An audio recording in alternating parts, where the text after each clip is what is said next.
네, 안녕하세요.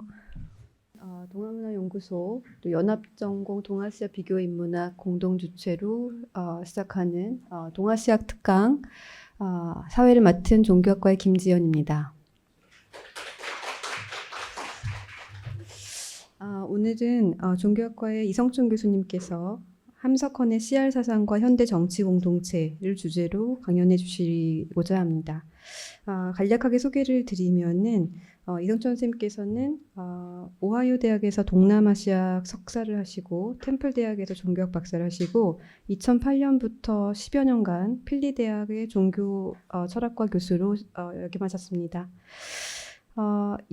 서울대학교에는 2021년 부임하셨고 2009년부터 미국 종교학회 AAR 아시아 종교 본과장을 맡고 계십니다. 또 릴리전스라고 하는 학술지의 편집위원이시기도 합니다. 오늘 많은 귀빈들이 참석해 주셨는데요. 네, 중문과의 유준표 선생님, 인문연의 홍정욱 선생님, 또 종교학과의 이현 선생님, 손지 선생님, 영문학과의 안전 선생님, 동문학과의 조영 선생님 얼굴이 보입니다. 너무 바쁘신 와중에 이렇게 많이 참석해 주셔서 감사합니다. 그러면 이성춘 선생님을 모시고 40분에서 45분 정도 강연을 듣고 잠깐 쉬었다가 1시간 정도 질의응답 토론을 하도록 하겠습니다. 네, 그럼 박수로 이성춘 선생님을 맞이해 주시기 바랍니다. 네, 반갑습니다. 일단 부족한 그 연구자를 이렇게 초대해 주셔서 그 동아문화연구소 너무 감사하게 생각을 하고요. 또 바쁘실 텐데 이렇게 와주셔서 감사합니다. 일단 제가 여러분들 기대를 충족했으면 좋겠는데 최대한 노력을 다하겠고 일단 그 시간을 최대한 지킬 수 있도록 노력하겠습니다. 준비한 양은 많긴 한데요. 일단은 제가 준비되지 완전히 연구가 완성된 부분이 아니라 진행 중인 연구라서요. 부족한 부분이 많이 있을 것 같아서 최대한 이게 이게 옆으로 새지 않도록 노력하겠습니다. 그래서 이제 40분 빨리 끝낼 수 있도록 하겠습니다. 일단 간단한 제 연구 주제는요. 저는 종교와 사회를 공부하는 사람이고요. 종교 사회학도 가르치긴 하지만 그 종교가 사회 안의 역학들 그런 것들을 공부하는 사람이고요.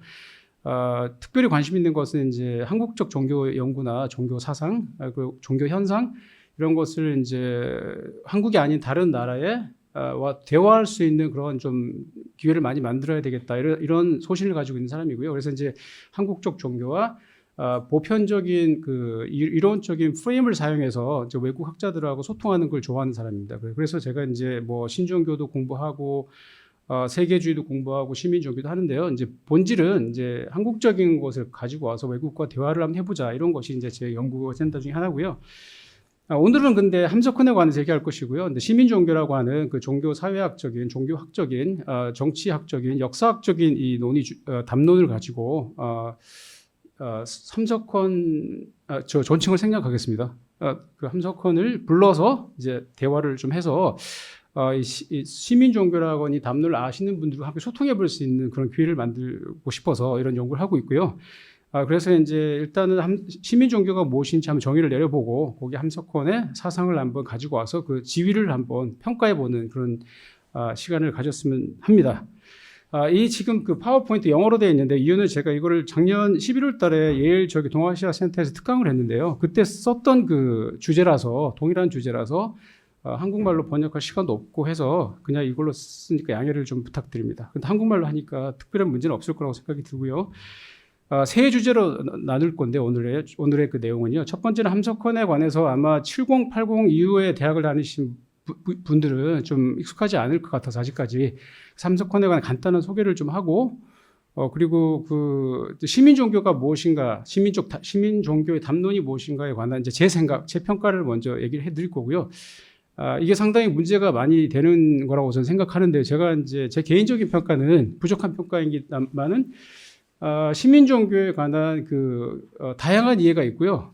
오해가 되게 많다고 생각이 들고, 충돌적인 이해가 있기 때문에 어떤 시민종교라는 개념을 가지고 있느냐에 따라서 논의가 완전히 달라질 수 있기 때문에 제가 생각하는 시민종교는 무엇인가를 먼저 정의를 하고, 함석헌 선생님을 불러와서 한번 논의를 해보겠습니다. 그래서 함석헌이 이 시민종교 담론에 어떤 기여를 할 수 있을 것인가, 아니면 어떤 영감을 줄 수 있을 것인가, 이런 얘기들을 한번 해봤으면 좋겠습니다. 그래서 세 구성인데, 두 번째 구성보다 이제 세 번째 구성이 주제가 좀 힘들 거라는 생각이 좀 들거든요. 왜냐하면 이 세 번째는 약간 창의적인 생각이 좀 필요한 부분이라서 좀 엉성하지 않을까라는 생각이 드는데 일단 conceptualization 그런 과정에 있으니까 여러분들 좀 양해를 부탁드립니다. 그래서 여러분들 도움이 많이 필요하고 앞으로 제가 연구하는데 좀 이렇게 개선하고 좀 발전시킬 수 있는 계기가 됐으면 좋겠습니다. 자, 그래서 이제 함석헌 이제 간단하게 소개를 드릴게요. 함석헌은 1901년에 태어났고 89년에 돌아가셨고 바보새 함석헌이라고 신촌웅 함석헌이라고 하는데 이 바보새라는 것이 사실은 아호이긴 한데 함석헌의 그 인생과 많이 닮아 있다 스스로 그렇게 얘기를 하거든요. 하늘을 아주 높이 나는 새고 날개도 엄청 큰데 멋진 새죠. 근데 막상 자기 먹이를 잘 사냥을 못 한다고 해요. 그래서 이제 갈매기가 먹던 걸 이제 주워서 먹는다든지 이렇게 한마디로 허당 같은 새 느낌이라서 자기가 막 형이상학을 이해하고 철학적인 얘기를 하지만 막상 살림을 잘 못하는 사람이다. 그래서 뭐 송산 농사학교라든지 아니면 천안의 그 함석헌 CR 공동체가 잘 운영되지 못했던 이유가 자기가 살림을 잘 못해서 기술적인 부분이 부족하다. 이렇게 평생을 그렇게 스스로 생각을 했던 것 같아요. 그래서 이제 이 아호가 잘 맞다고 생각이 들고. 일단 여러분들 함석헌은 코리아의 한국의 간디 이렇게 얘기도 많이 하거든요. 아무래도 비폭력 운동을 많이 했기 때문에 뭐 조만식 선생님도 물론 당연히 한국의 간디라고 얘기하지만 또 이렇게 잘 알려져 있고 두 번이나 그 노벨 평화상에 노미네이션이 되셨어요. 그 Friends of Society of Friends라고 퀘이커 공동체에서 이제 추천을 해서 두 번이나 된 분이고 시인이시죠. 그리고 역사가시고. 철학가시고 정치활동가시고 저널리스트고 한마디 올라운드 그 지성인이라고 생각이 듭니다. 그리고 또 사회운동에 깊이 일을 하셔서 60년대, 70년대, 80년대 그 진보 운동이나 진보 쪽에 있던 그 운동하시던 분들에게 엄청나게 많은 영감을 주셨던 분이라고 생각하고 서울대학에도 제가 몇 번 와서 강의를 했다는 것을 알고 있습니다. 그리고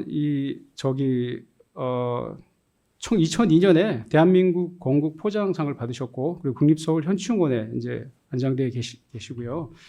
함석헌을 연구할 때 저작이 상당히 많아서 어떤 면에서는 장점이 있습니다. 이렇게 연구할 자료들이 많이 있기 때문에 그래서 그런지 2008년에 세계 철학자 대회 있을 때 한국에서 개최했지 않습니까?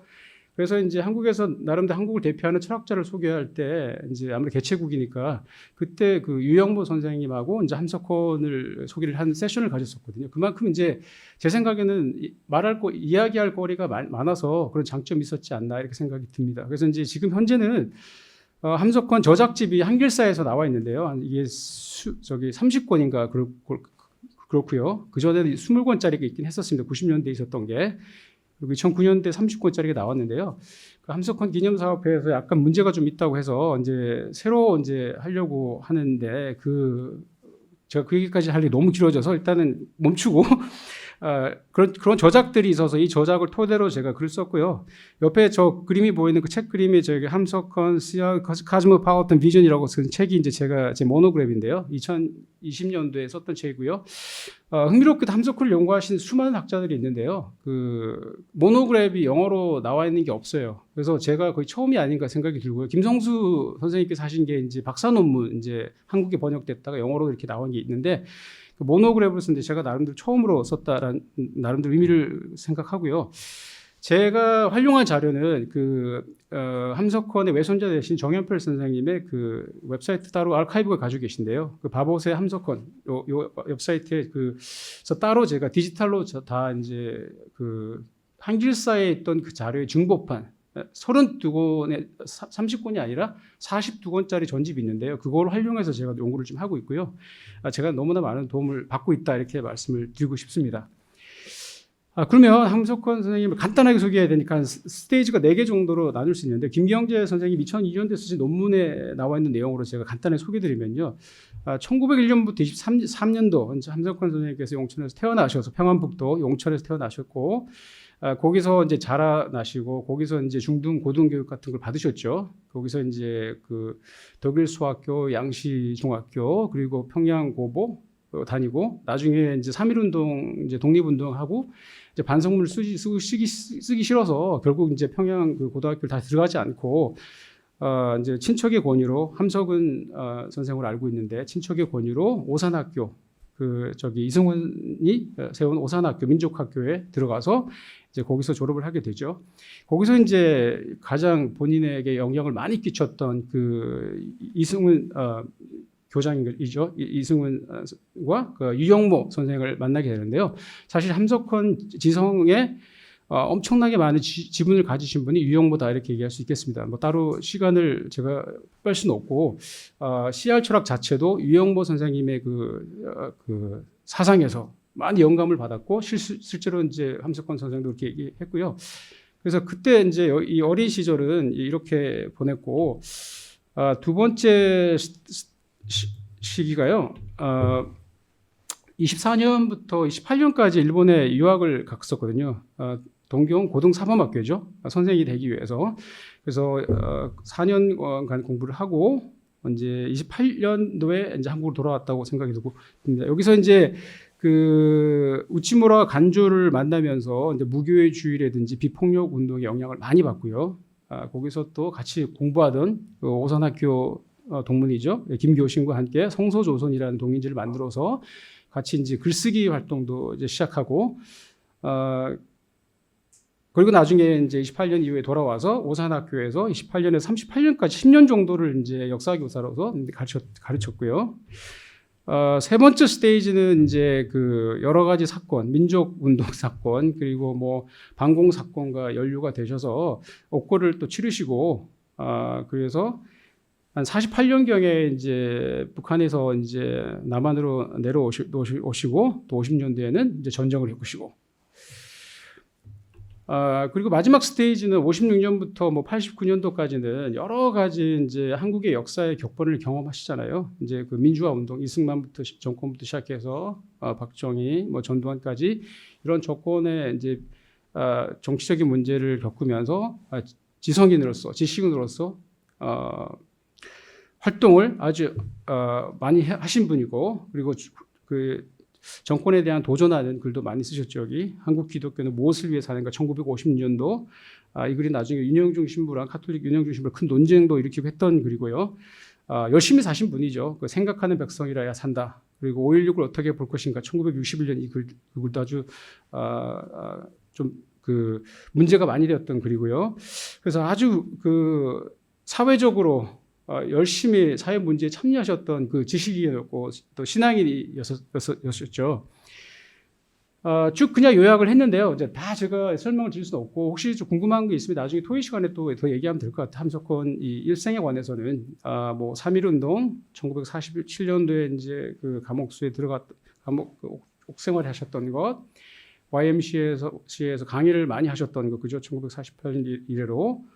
그리고 유신에 대해서 반대했던 거, 그죠? 그리고 1970년대에 또 CR의 소리, 본인 스스로가 잡지를 창간해서 사회 비판적인 또 지식 활동을 했고요.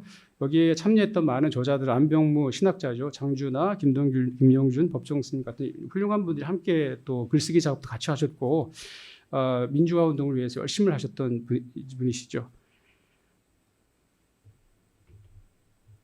자, 이제 여기서 이제 제가 빨리 제가 본인 논의를 들어가야 하니까요.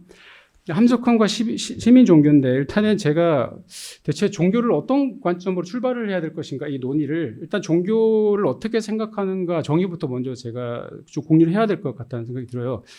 종교가 지금 일단 저희가 좀 말하는 종교는 일단 뭐 기독교나 불교나 이런 일상적인 종교를 얘기하는 게 아니라 가장 근원적인 인간이 가진 종교성, 이런 차원에서 개념으로 종교를 접근하고 있고요.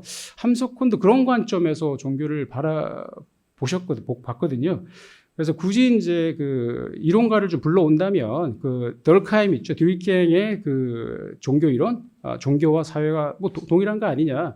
사람이 사회를 형성하는 것 자체가 종교성이라는 것 없이 불가능하지 않느냐. 그러니 사회 자체가 종교 아니냐 이렇게 생각했던 그 덜카임의 관점하고, 그리고 베버가 생각했던 그 종교성 있잖아요. 종교가 여러 가지 인간의 삶의 모두를 크게 영향을 끼칠 수 있다라고 하는 어떤 그 주체성, 이런 두 가지 맥락에서 이 종교를 이해하고 이 논의를 했으면 좋겠어요. 왜냐하면 그렇지 않으면 시민 종교 그럼 이게 기독교야, 불교야 이런 식으로 생각하면 얘기가 달라지거든요. 시민 종교 토의에서 중요한 부분은 그 종교에 대한 정의를 약간 내릴 것이냐 높일 것이냐인데 학자들마다 이게 약간 달라서 어느 쪽이 정답이라고 얘기할 수는 없죠. 저는 이제 함석헌이 말하는 그 시민성, 종교성은 그걸 내려야 한다고 생각하거든요. 높여야 된다나 이렇게 그 디멘션이. 그래서 그런 부분을 이제 시민 종교를 얘기하면서 함께 얘기해봤으면 좋겠습니다. 이런 얘기 하기 전에 철학에 관해서 얘기를 해야 되지 않겠습니까? 사상에 관해서. 근데 뭐 너무 많기도 하니까 평화 사상이든 정치에 관한 사상이든 뭐 신앙에 관한 이야기든 너무 많은데 한 가지만 일단 얘기를 해야 되지 않겠나 싶어서 CR 철학은 꼭 빠뜨리지 않고 얘기를 해야 된다고 생각이 들어요. 왜냐하면 뭐 다른 것도 궁극적으로 CR 철학으로 이제 돌아올 수 있고 또 거기서부터 다른 철학들이 나갈 수 있으니까 CR에서부터 함석헌 선생의 그 철학과 사상 시작됐고 CR로 정리될 수 있지 않을까 이렇게 생각해서 일단 CR 철학을 한번 간단히 얘기를 했으면 좋겠습니다. CR 철학의 시작은 그 함석헌 선생님이 아니고요. 유영모 선생님이 그 YMCA 어떤 강연에서 그 대학에 있는 그 구절이 하나 있는데 그 구조를 이제 해석하면서 그 사람 민중을 다시 이제 한국적인 언어로 얘기하는 게 좋지 않을까 이렇게 해서 시작된 것이거든요. 거기서 이제 그 함석헌의 그 대학 중에 여기 대학 지도 제명명덕 친민 제지어지선 이 그 구절 자체를 다시 한번 해석을 해봐야 되겠다. 여기서 나오는 그 신민, 친민, 그 백성을 좀 높인다. 그런 말을 할 때 민이라는 말이 그 유영모 선생님이 별로 마음에 들지 않으셨나 봐요. 그래서 이제 그거를 민이라고 하면 백성을 얘기하고 사람들을 얘기할 때 민이라고 얘기하면 너무 이게 그 봉건주의적인 그 범주 안에서 이해해야 되는 것처럼 보여진다. 그 민은 별로야. 민은 정말로 우리가 생각하는 그 사람들의 공동체 구성원의 시작점으로 생각하기에는 민이라는 그 이름 자체가 레이블링이 좋지 않다고 생각했고 백성이라고 하면 약간 이게 너무 그 수동적이라는 느낌이 들잖아요. 그 통치자와 비통치자 이런 느낌이 들고 그 인민이나 민중이라고 그러면 약간 이념적인 느낌이 뉘앙스가 너무 들어서 유영모 선생님이 그게 마음에 들지 않아서 이제 그 개념을 만든 게 CR 이런 개념을 만들었는데 이게 좀 그 우주론적인 그 이형은 그 헤븐이고 하늘이고 아는 인간이고 리얼은 역동적인 운동성을 얘기해서 스스로 일어나고 활동하고 연결하고 함께 성장하는 그런 존재로서의 그 에이전트 그게 낫겠다. 그래서 그냥 그 민, 백 이런 거 하지 말고 알로 하자. 스스로 만드신 거고요. 그 함석헌이 그게 좋아서 계속 썼고 더 발전시켰다 이렇게 말씀할 수 있겠습니다. 그래서 나중에 이제 함석헌에 그래서 구체적인 정의를 많이 내리고 있는데요. 그 CR이라고 하는 것은 일반적인 사회적인 맥락에서 얘기할 때는 아무것도 아닌 사람, 가진 것 없는 사람, 그저 사람, 바닥. 이걸 뭐 또 정치학이나 이런 쪽으로 가지고 오면 존 롤스에 보면 우리 정의론 얘기할 때 사회를 처음으로 구축할 때 우리 바닥부터 시작하자. 첫 시작부터 얘기할 때 우리가 the veil of ignorance 얘기하잖아요. 무지의 베일. 상대방의 어떤 그 조건을 전혀 모르는 상태에서 한번 이 사회 계약이라는 관점으로 들어가 보자.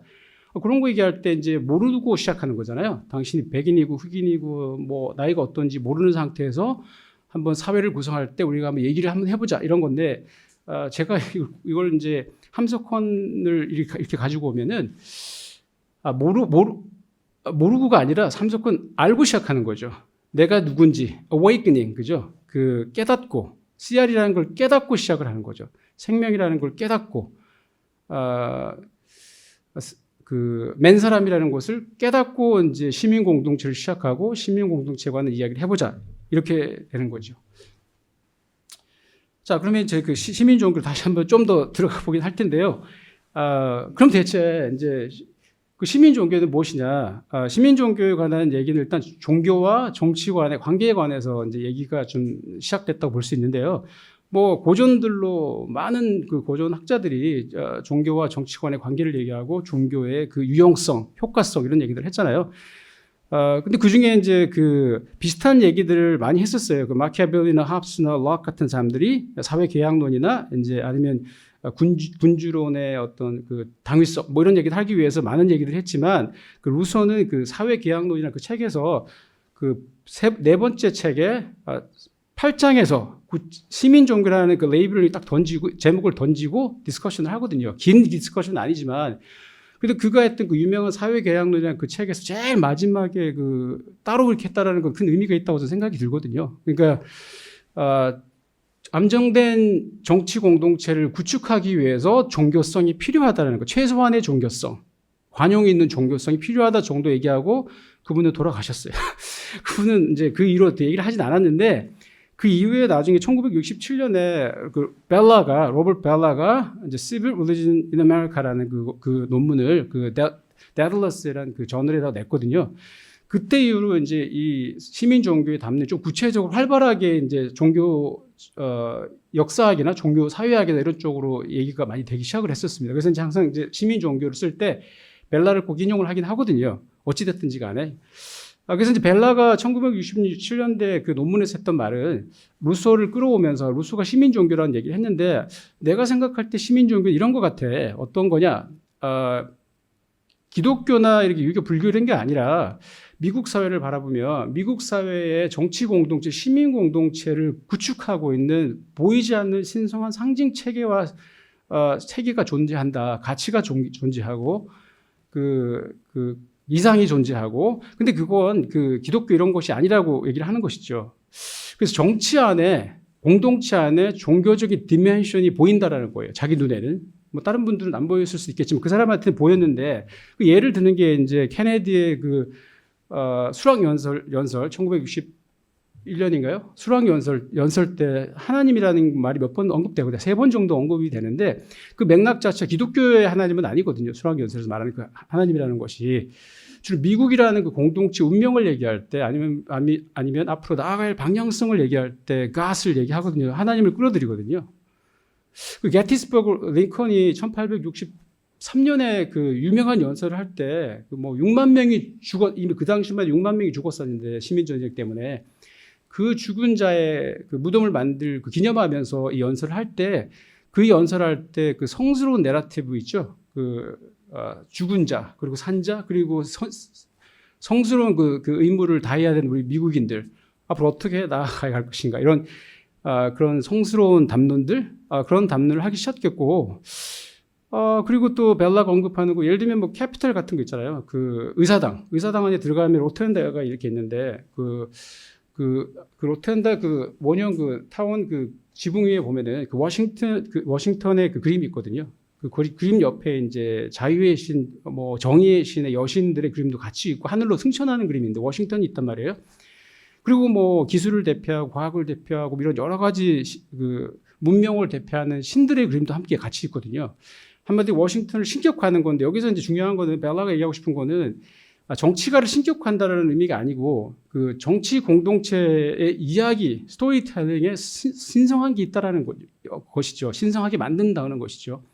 정치가들이 만들 수도 있고 문학가들이 만들 수 있고 예술가들이 만들 수 있고 미국 사람들은 그런 거를 잘 한다는 얘기고 여기 보면 그 알링턴 국립묘지 있잖아요. 국립묘지도 신성한 곳이거든요. 아주 신성한 곳이거든요. 그거를 언급하면서 어느 나라도 있겠지만 미국에서 이렇게 신성한 곳이 있는데 신성한 그 텍스트가 있고 성경책처럼 그 뭐 독립선언문이라든지 헌법이라든지 신성한 것 너희들이 터치하면 안 되는 그 신성한 것 그리고 성스러운 기억들 뭐 시민전쟁, 뭐 독립전쟁, 그죠? 그 다음에 세계전쟁, 그 다음에 그 9.11 테러 사건, 그리고 신성한 사건들, 기억들, 그리고 이제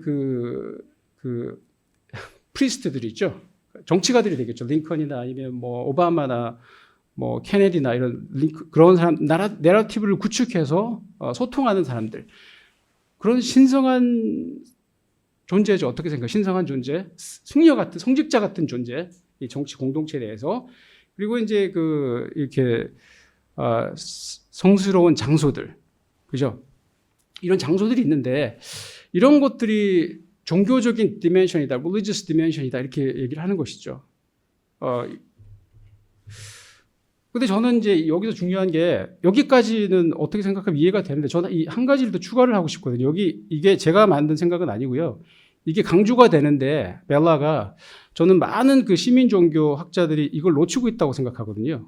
벨라가 중요하게 하는 건데, 자기 정체성, 자기를 돌아보면서 평가하고 자신의 문제에 관해서 아파하고 하는 그 prophetic, 그 선지자적인 예언자적인 기능이 이 정치 공동체 안에 존재해 왔었다라는 것이죠. 그것도 여기 시민 종교라고 하는 그 기능 안에 들어가야 되는데, 제가 생각할 때 한국의 시민 종교 공부하시는 분들은 이거를 놓치고 있다라는 생각이 들어요. 개인적으로는 좀 이렇게 제가 어떤 면에서 과연 제가 이렇게 이런 얘기를 할 수 있을 그 자격이 되는지 모르겠지만, 어쨌든 제 평가에서는 이 부분을 많이 놓치는 것 같아 보인다는 것이죠.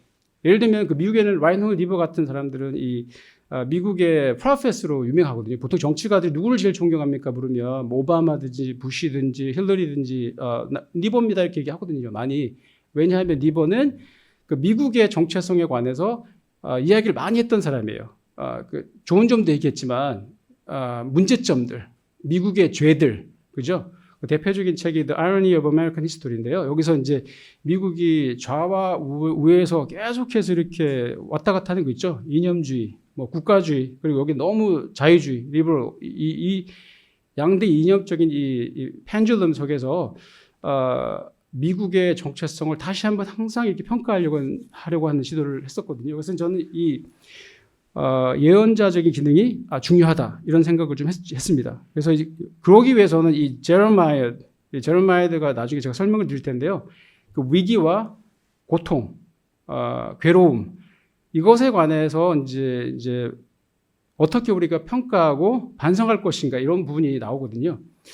여기까지 가야지 저는 그 시민 종교로서 의미가 있다고 생각이 들고, 이 부분을 놓치면 시민 종교가 민족주의나 국가주의랑 별 차이가 없어서 이제 우리 시민 종교를 공부하는 사람들은 디펜드가 안 되는 거예요.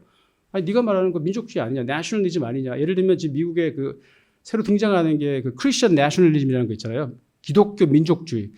그러니까 지금 기독교 민족주의랑 지금 당신이 말하는 것이랑 어떤 차이가 있나 이렇게 얘기하면 좀 디펜딩하기가 쉽지 않거든요. 근데 벨라가 얘기하는 거는 그건 아니라는 거죠. 스테이티즘이 아니다 이렇게 얘기를 하고 있거든요. 그래서 제가 이제 한국 시민 종교를 이제 보니까 강인철 선생님부터 시작해서 이런 연구 오래 하셨던 분들 계시거든요. 훌륭한 연구를 너무 많이 하셨죠. 근데 이제 그분들이 말씀하시는 그냥 민족주의, 그 다음에 경제 개발, 그러니까 한국의 공동체를 기독교, 불교 이런 게 아니라 이 정치 공동체 안에 이 종교적 디멘션이 무엇이 있을까? 그렇게 해서 이제 고민을 하다가 여러 연구자들이 찾았던 그 특징들이에요. 민족주의, 아니면 그 개발, 경제 개발, 그리고 방공, 자유민주주의, 그리고 미국, 친미 이런 거 있잖아요. 이런 걸 통해서 이제 한국 사람들이 딱 뭉쳐지는, 한국 사람이 되게 만드는 그게 무엇이냐 이런 것들이 있었다라는 것이 1960년대, 70년대, 80년도에. 그리고 뭐 국기에 대한 경례, 그죠? 이런 아름다운 것들, 국기, 이순신 장군님, 세종대왕, 한글, 뭐 무궁화, 애국가 이런 것들이 정말 한국을 뭐 이렇게 하지 않느냐. 예를 들면 유교적 가치 이런 것들도 다 그렇고요. 근데 저는 이게 이해는 가는데 이게 민족주의라 같아서 이게 무슨 시민종교지라는 의문을 갖기 시작한 것이죠. 이게 이런 기억들, 어떻게 생각하면 성스러운 기억들, 우리들의 아픔이잖아요. 그리고 기쁨이었고 극적인 아픔과 기억들이 있긴 한데 이것 자체가 뭐 민족주의까지는 이해가 가겠는데 시민종교가 이게 커넥션이 잘 안 들었던 이유가 생각이 들었어요. 저는 이렇게 생각을 한 거죠.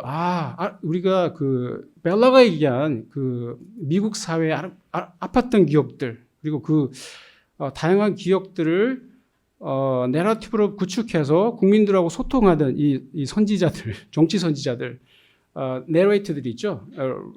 그런 사람들이 있어서 그런 구술들이 한국에는 과연 있을까 고민을 하고 있어요. 그래서 그게 제가 지금 연구 주제거든요. 아직도 그 고민을 하고 있고 해결되지는 않았는데 적어도 현재 평가를 해본 결과 제가 생각에는 한국의 시민 종교를 공부하는 그 시민 종교 공부를 보니 이건 제가 이렇게 규정을 했거든요. 그 conceptual Frankenstein, 좀비다. 그러니까 소울이 없는 그냥 형태는 시민 종교 같으나 영혼은 없어 보이기다라는 생각이 들었어요. 그래서 제가 여기 disjointed bits of history 이렇게 되어 있는데 내러티브를 겪을 만한 게 없어 보이지 않느냐 이런 생각이 들었습니다. 그래서 제가 함석헌 선생을 이제 끌어와서 이 얘기를 하려고 하는 것이죠.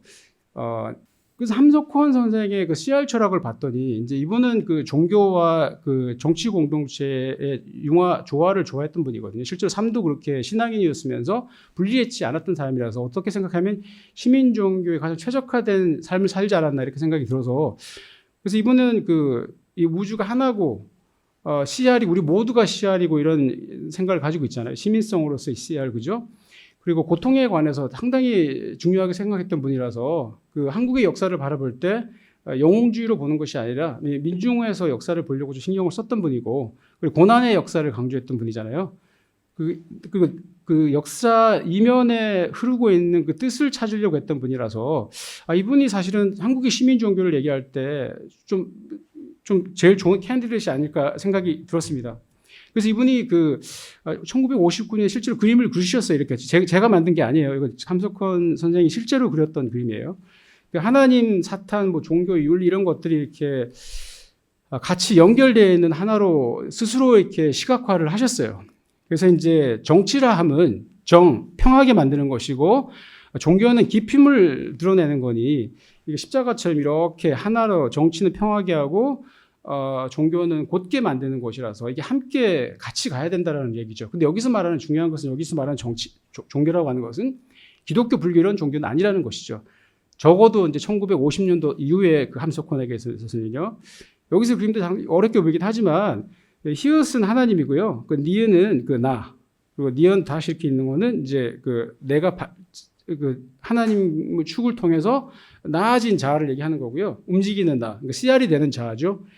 그래서 하나님을 축으로 해서 이게 회전을 해야 되는데 힘을 받아서 이렇게 돌아야 된다는 얘기 이렇게. 티귿은 이제 사탄을 얘기하는 것이고요. 이게 영혼이 덜한 상태 있죠. 움직이지 않는 상태. 가만히 있으면 아래로 축 처지니까 운동이 없는 상태니까 사탄으로 간다는 얘기는 이제 잘못되고 있는 것이죠. 인간의 삶이 영성이 끊임없이 운동을 해야 된다. 시옷은 이제 사회를 얘기하는 것이거든요. 가만히 있는 시옷이 아니고 그 시옷에 점이 붙은 거는 이제 움직이는 축을 시옷에 축을 해서 도는 사회니까 영성을 함께하는 사회를 얘기를 했던 것이죠. 그래서 여기서 이제 그러면 시민종교 핵심이라고 하는 prophetic function 있잖아요. 선지자적 기능이라는 것은 무엇이고 제레마야라는 것은 무엇인가?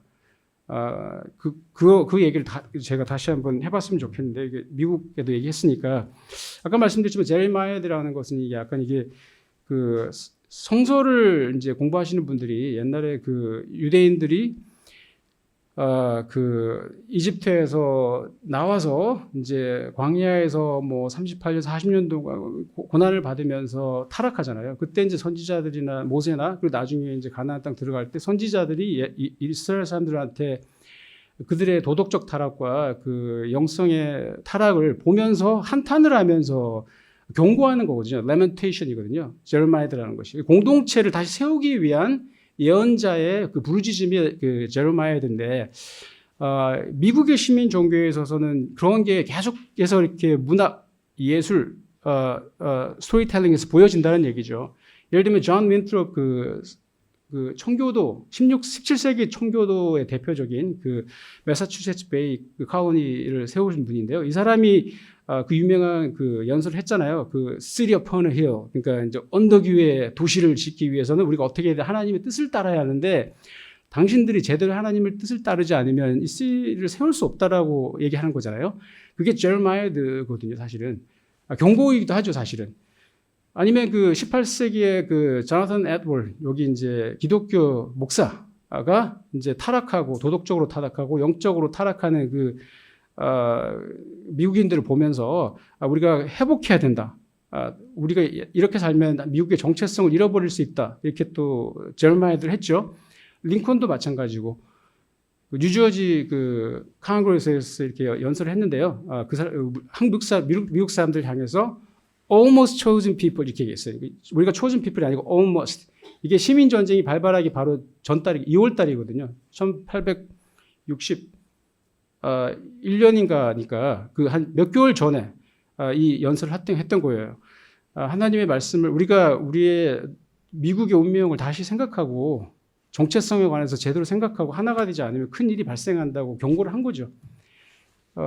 그리고 킹 루터 킹 목사도 마찬가지 유명한 그 주임 연설에서 비슷한 얘기들 하고 있고요. 자, 그러면 이게 마지막 다 왔는데요. 함석헌은 그러면 한국 공동체를 보면서 이 한국 공동체를 하나로 묶는 뭔가 숭고한 상징체계나 이야기 스토리텔링이 무엇인가 얘기를 했을 때 미국은 있었다고 얘기할 수 있다면 뭐 미국을 묶고 있는 공동체가 그 띠임들이 예를 들면 그 약속 땅 promised land 그죠? 그리고 뭐 covenant 하나님과의 언약 그리고 해방 liberation 그죠?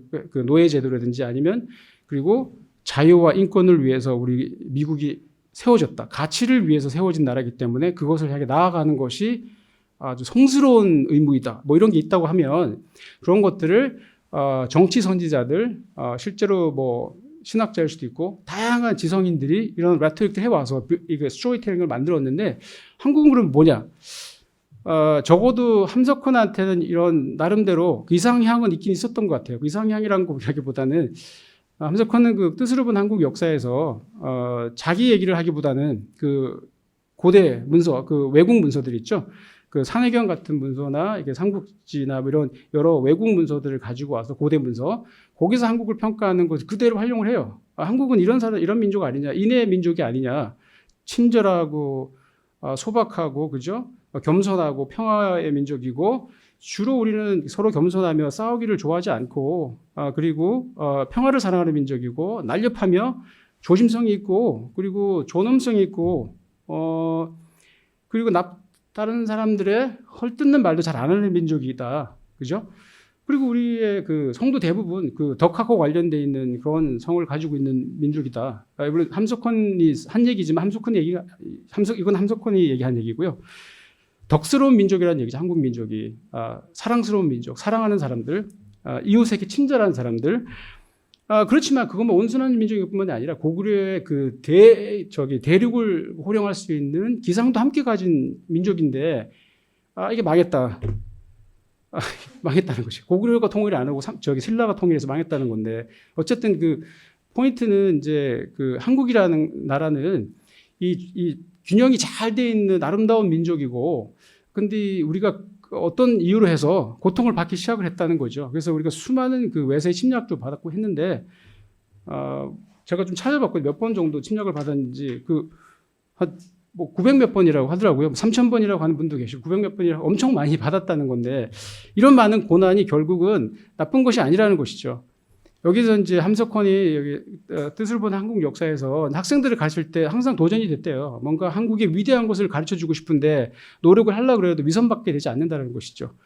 일지문대라든지 임경업이라든지 엄청난 얘기를 하고 싶지만 결국은 우리가 애굽이나 바벨론처럼 위대한 문명을 건설한 것도 아니고 우리는 그냥 부끄러움밖에 없고 찢어지고 갈라짐밖에 없는 역사 아니었냐.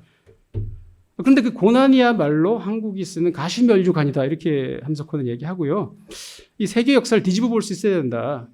고난을 바닥까지 경험한 민족이야말로 세계를 끌고 나갈 수 있는 그 영성이 있을 수 있다 이렇게 보는 것이죠.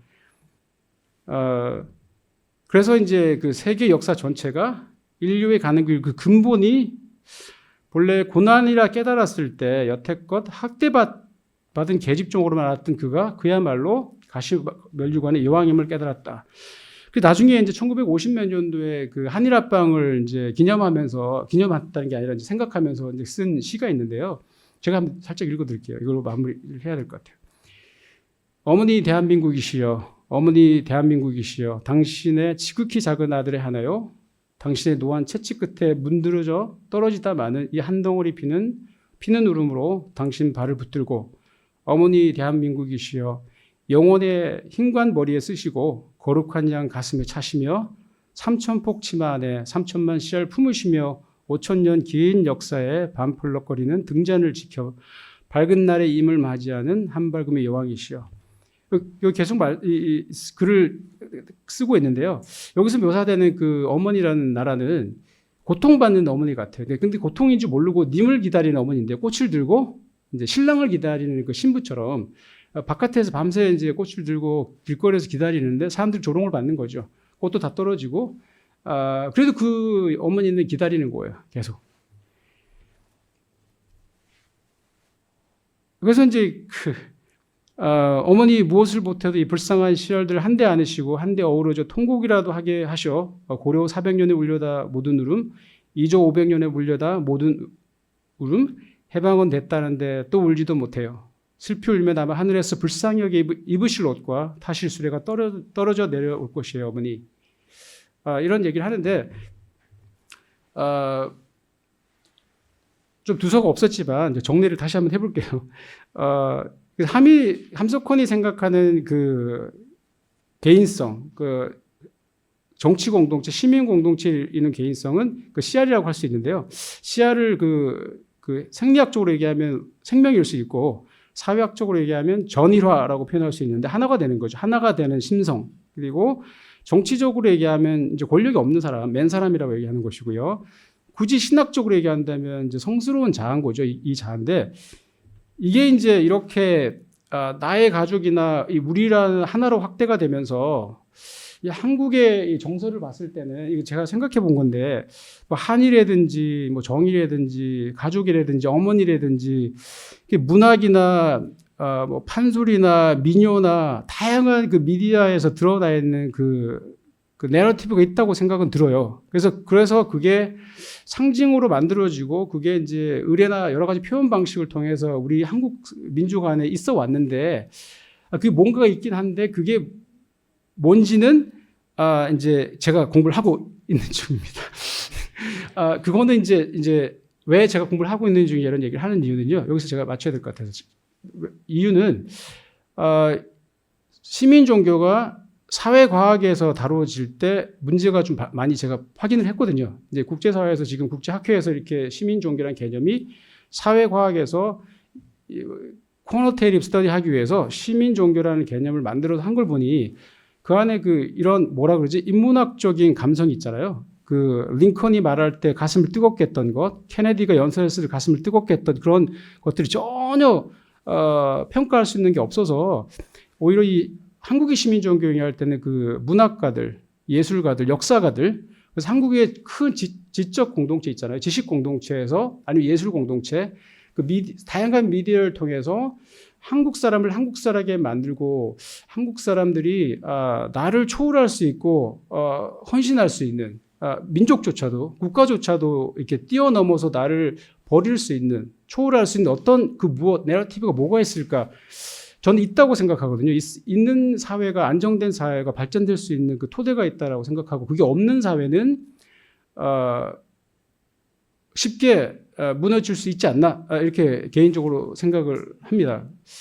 그래서 오늘날의 그 여러 가지 그 정치 모드가 저는 좀 도전을 많이 받고 있다고 생각이 들어요. 그래서 지금 제가 학생들한테 수업 들을 때 얘기를 개인적인 생각을 했는데 정치적인 모드라는 것은 역사 속에서 계속 바뀌어 왔잖아요. 뭐 부족 사회, 그죠? 그다음에 뭐 봉건 사회, 그다음에 군주 사회, 그다음에 민족 국가 뭐 이렇게 쭉 나와 있지만 지금 현재 사회는 이런 그 민족 국가 모델이 잘 작동하지 않을 수 있는 상황이다. 지금 우리 현대 그 문명을 생각을 해볼 때 그래서 저는 이 함석헌 선생의 이 담화 종교와 종교성과 시민성 함께 살 수 있는 것에 관한 폭넓은 이런 이야기들을 더 끌어와 봐야 되지 않나 이렇게 생각이 듭니다. 그래서 아직 완성된 주제를 가진 그 논의는 아니었고요. 제가 지금까지 제가 생각하고 했던 것들을 좀 나눌 수 있는 기회가 있어서 저 너무 감사하게 생각하고 여러분들 질문이 많으실 거라고 생각하는데 함께 같이 얘기하면서 서로 같이 배워갔으면 좋겠습니다. 고맙습니다. 네, 그러면 이어서 토론 세션을 시작하도록 하겠습니다. 패널에 모신 선생님들 간략하게 소개를 드리겠습니다. 예, 서울대학교 종교학과에서 성혜영 교수님 와주셨고요. 또 서울대학교 국어국문학과의 손유경 교수님, 또 국사편자위원회 편사연구원이신 이상록 선생님 모셨습니다. 네. 네, 그러면 성혜원 선생님부터 논평을 해주시고. 예, 일단 귀한 자리에 논평자를 초대해 주셔서 굉장히 감사를 또 깊이 드리고요. 그다음에 또 이성철 선생님 같은 과 선생님이시니까 또 이렇게 종교학 쪽에서는 저만 왔기 때문에 최대한 우호적으로 논평을 아주 제 전공은 이제 종교 심리학하고 신비주의를 가르치고 있습니다. 그런 점에서 우리 선생님이 쓰신 시민 종교하고 함석헌 선생님의 그 사상의 상호 관계라고 하는 측면이 제가 이제 생각하고 연구하는 측면에 아주 굉장히 여러 가지 점으로 이렇게 도움드렸다는 말씀을 드리고 간단하게 읽으면서 길지 않으니까 읽으면서 중간에 이렇게 추가로 필요한 코멘트가 있으면 덧붙여서 말씀드리도록 하겠습니다. 일단 매우 흥미로운 논문 아주 잘 읽었고요. 함석헌 선생님이 중요한 사상과 논의가 서구 사회와 종교를 이해하는 시민 종교 개념을 활용해서 적절하게 재조명될 수 있다는 점을 잘 천착해 주신 아주 훌륭한 논문이라고 생각합니다. 특히 기존의 서구적 시민종교 이론이 사회적, 정치적 통합과 같은 그러니까 이른바 이제 사회적 측면에 초점이 더 맞추어져 있다고 한다면 이제 함석헌 선생님이 CR이라고 하는 독특한 인간 존재 이해에 근거해가지고 한국의 사회, 역사는 물론 그 전 지구적 시각의 평화 공존까지 확대시켜 나간다는 측면이 꼼꼼하게 잘 설명되어 있다는 생각을 합니다. 그 점에서 시민종교라는 개념에서 자칫 간과되기도 쉽고 설명하기도 어려운 그 종교적 측면이 심도 있게 다루어졌다라고 생각을 하고요. 더구나 이게 종교에서 중요하게 다루어질 수 있고 다루어지고 있는 그러니까 예언자적 비전, 소위 말해서 이제 역사 혹은 사회라고 하는 거에 대한 그 새로운 방향성을 제시한다라고 하는 관점, 이 측면과 여기에서 현실의 고통과 위기의 극복, 당연히 이제 예언자적 비전이라고 하는 거는 없고 제레미야도 말씀해 주셨지만 현실에 대한 깊은 이제 개탄, 슬픔, 그래서 이제 새로운 것들을 이제 모색하는 힘이겠죠. 이런 측면이 잘 포착되고 있다는 점에서 이제 개인적으로 이제 동학, 이제 수은 최재우가 구한말에 동학이라고 하는 종교 운동이 그 정치 사회의 변혁 운동으로 이렇게 발전한 적이 있는데요. 그런 점에서 많은 통찰과 도움을 받을 수 있었다는 말씀을 드리고 싶습니다. 깊은 감사와 함께 논문과 관련해서 아래 내용에 대해 여쭙고 싶습니다. 무엇보다 CR이라고 하는 인간 이해의 단일 개념에서 그러니까 여기 이제 개인의 이제 의식 확장은 물론 이 개인이 이제 민족 혹은 국가 그리고 심지어 이제 세계 보편주의 그리고 더 나아가면 초월적인 자기 정체성이라고 하는 이제 종교적 측면까지도 확장되는 전체 틀의 근간을 이룬다는 점에서 어쨌든 이제 CR이라는 단일 개념을 가지고 가장 낮은 개인부터 우주, 신까지 이렇게 올라간다라고 하는 이 그런 측면에서 보면 논리적인 정합성을 제고하는 큰 장점을 지닌다고 생각합니다. 그러나 이 단일 개념이 개인의 수지를 모든 차원을 관통한다는 측면에서 장점이 동시에 약점이 될 수 있지 않을까 싶습니다. 그래서 논문에서도 이제 선생님께서 CR 개념이 이제 추상적이라거나 혹은 이제 나이브한 이제 가능성도 있다라고 하는 말씀을 해주셨으니까. 근데 사실은 이제 이거를 보면 이제 제가 전공하는 이제 신비주의라고 하는 거하고도 이제 곧바로 맞닿는다고 생각합니다. 그런데 이제 수은 최재우가 개인의 존엄성의 이 근거를 그러니까 우리가 천주를 모시고 있다. 내면에서 천주를 모시고 있고 내가 그 천주라고 하는 사실 자체를 알아차리는 개인 체험에서 개인의 존엄성뿐만 아니라 이제 우주적 존엄성이라고도 표현할 수 있는데 거기까지 확대가 되면서 또 이 우주적 초월적 존엄성이 사실은 사회와 역사의 운영과 구성을 바꾸는 이제 뒤바꿀 수 있는 이제 근원적인 힘으로 거꾸로 이제 작용을 하는 거니까. 그러니까 그런 의미에서 보면 이제 근본적으로 어쨌든 개인에게서 어쨌든 초월성을 찾는 그런 움직임들이 가지는 장점이자 단점일 수도 있다라는 생각이 듭니다. 이제 그렇기 때문에 그 다음 이제 나오는 것처럼 불교의 경우에도 불성이라고 하는 이제 개념이 개인에서부터 공이라고 하는 비개인적인 차원까지 막 나올 수 있지만 한편 이제 불교는 다른 종교 혹은 다른 신비주의적 종교 전통과 다르게 사회적 정치적 측면에서는 의도했든 혹은 의도하지 않았든 간에 설명의 힘이 사실 설명하려고 그렇게 애를 많이 안 쓴다고 봐도 과언이 아닌 것 같은데요. 현작이 약해지는 것처럼 하나의 종교적 개념을 통해서 개인 정체, 정치, 역사, 공동체, 우주 등을 모두 다루기란 쉽지 않다고 여겨집니다. 그래서 모든 차원을 관통하는 일관성과 설명의 힘을 확보하기 위해서는 확장된 자기 정체성을 발견하고 이를 다시 사회, 역사, 민족의 차원에 적극적으로 해석하는 다시 말해 뜻을 찾아내고 이제 함석헌 선생님 말씀이시겠죠. 그 뜻을 찾아내고 이를 적용하려고 하는 개인적인 정말 부단하고 그 피나는 의지와 행동이 반드시 그리고 이제 논리적 귀결 그 양자를 매개한다는 측면에서 필요할 수밖에 없다고 생각합니다. 그래서 이제 이런 측면은 한편으로는 그 개인의 주체성은 물론 개인에게 부단한 해석과 이해 노력을 요구한다는 점에서 우리를 혹은 이제 그 깨달은 혹은 CR을 삶의 주체로 부각시키는 큰 장점이 있다고 봅니다. 그러나 동시에 그것의 실현 여부, 그러니까 이제 이 개인에서부터 우주까지 올라가는 그 실현 여부가 어떤 의미에서 보면 개인에게 그 깨달을 뜻을 알아차리는 개인, 그 다음에 그것들을 실현시키는 개인의 의지나 힘 이런 거에 이제 달려 있기 때문에 당연히 이런 일이 쉽지가 않죠. 그래서 함석헌 선생님의 CR 사상에 갖는 현실성에 관해서 이런 측면에서 더 이제 듣고 싶고요. 그리고 특히 이제 이 현대 21세기 뭐 대한민국이라고 치면 개인의 자유와 권리가 놀랍게 신장되었지만 동시에 그 어느 때보다도 파편화된 존재가 되어서 심지어 자기 자유로부터도 도피하는 개인들이 많아진 현대 사회에 우리 함석헌 선생님의 사상이 어떤 측면에서 여전히 중요성을 가질 수 있을까? 이것도 함께 말씀해 주시면 고맙겠습니다. 네. 예를 들면 지금 말씀하신 것 중에 이제 그 추상성에 관한 문제들, 그죠? 그리고 그런 숭고한 철학들이나 사상들이 어떻게 적용될 것인가, 실제로 그 실현 여부, 그죠? 여기도 말씀하셨는데, 이거는 이제 엄청나게 큰 도전이 아닌가 생각이 들고, 함석헌 선생이 아우가 아까 처음에 시작할 때 제가 얘기한 것처럼 이제 그 살림과 관계할 때 어려운 부분이 있었다. 이제 이상과 그 이상을 실현하려고 하니 좀 괴리가 있잖아요.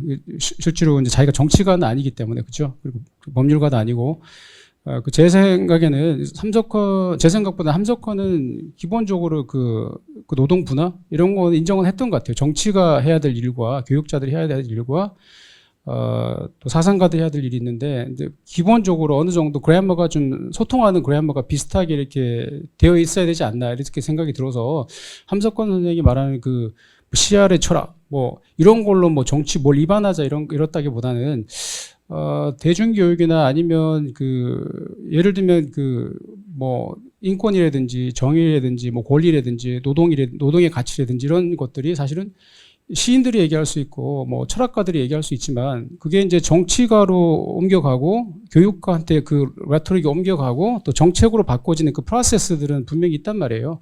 그런 과정들까지 함석헌 본인이 다 정리하진 않지만 저는 개인적으로 생각을 해볼 때 함석헌 선생 그걸 기대했던 것 같아요. 이제 기본적으로 우리가 비슷한 언어를 써야 되지 않는가. 그게 이제 함석헌의 입장에 보면 생명의 언어, 생명의 그래머를 써야 되는데 마치 이제 전 세계가 이제 인권의 그래머를 어느 정도 비슷하게 공통으로 쓰고 있는 것처럼 애초부터 그런 건 아니잖아요. 정의에 관한 의식이나 인권의 의식이 보편적이지 않았을 때가 있었잖아요. 근데 그때 뭐 철학가든 종교 사상가든 그 화두를 던지고 계속해서 논의를 펼쳐나가고 또 문학에서도 그게 나오고 영화에서도 나오고 아트에서도 나오고 다양한 분야에서 이제 비슷한 언어를 쓸 때 변화가 점진적으로 이루어지지 않을까라는 기대감을 가지고 있었다고 생각하고 본인은 좀 과하고 극적으로 살긴 했지만 그 교육에 관한 그 중요성 그리고 소통에 관한 중요성은 생각을 했다고 생각합니다. 그래서 이제 함석헌이 정신개조 이런 말을 많이 했거든요. 지금 들으면 황당한 얘기긴 한데 우리가 정신을 바꿔야 된다. 말은 좀 둔탁한 면이 있긴 하지만 그분이 얘기하는 포인트는 이제 그 정치가나 법률가나 교사나 학생들에게 영감을 줄 수 있는 어떤 그 디스코스가 필요하다라는 것이죠. 그런 것들을 이제 해 나가는 과정이 함석헌의 작업이 아니었나 이렇게 저는 생각합니다.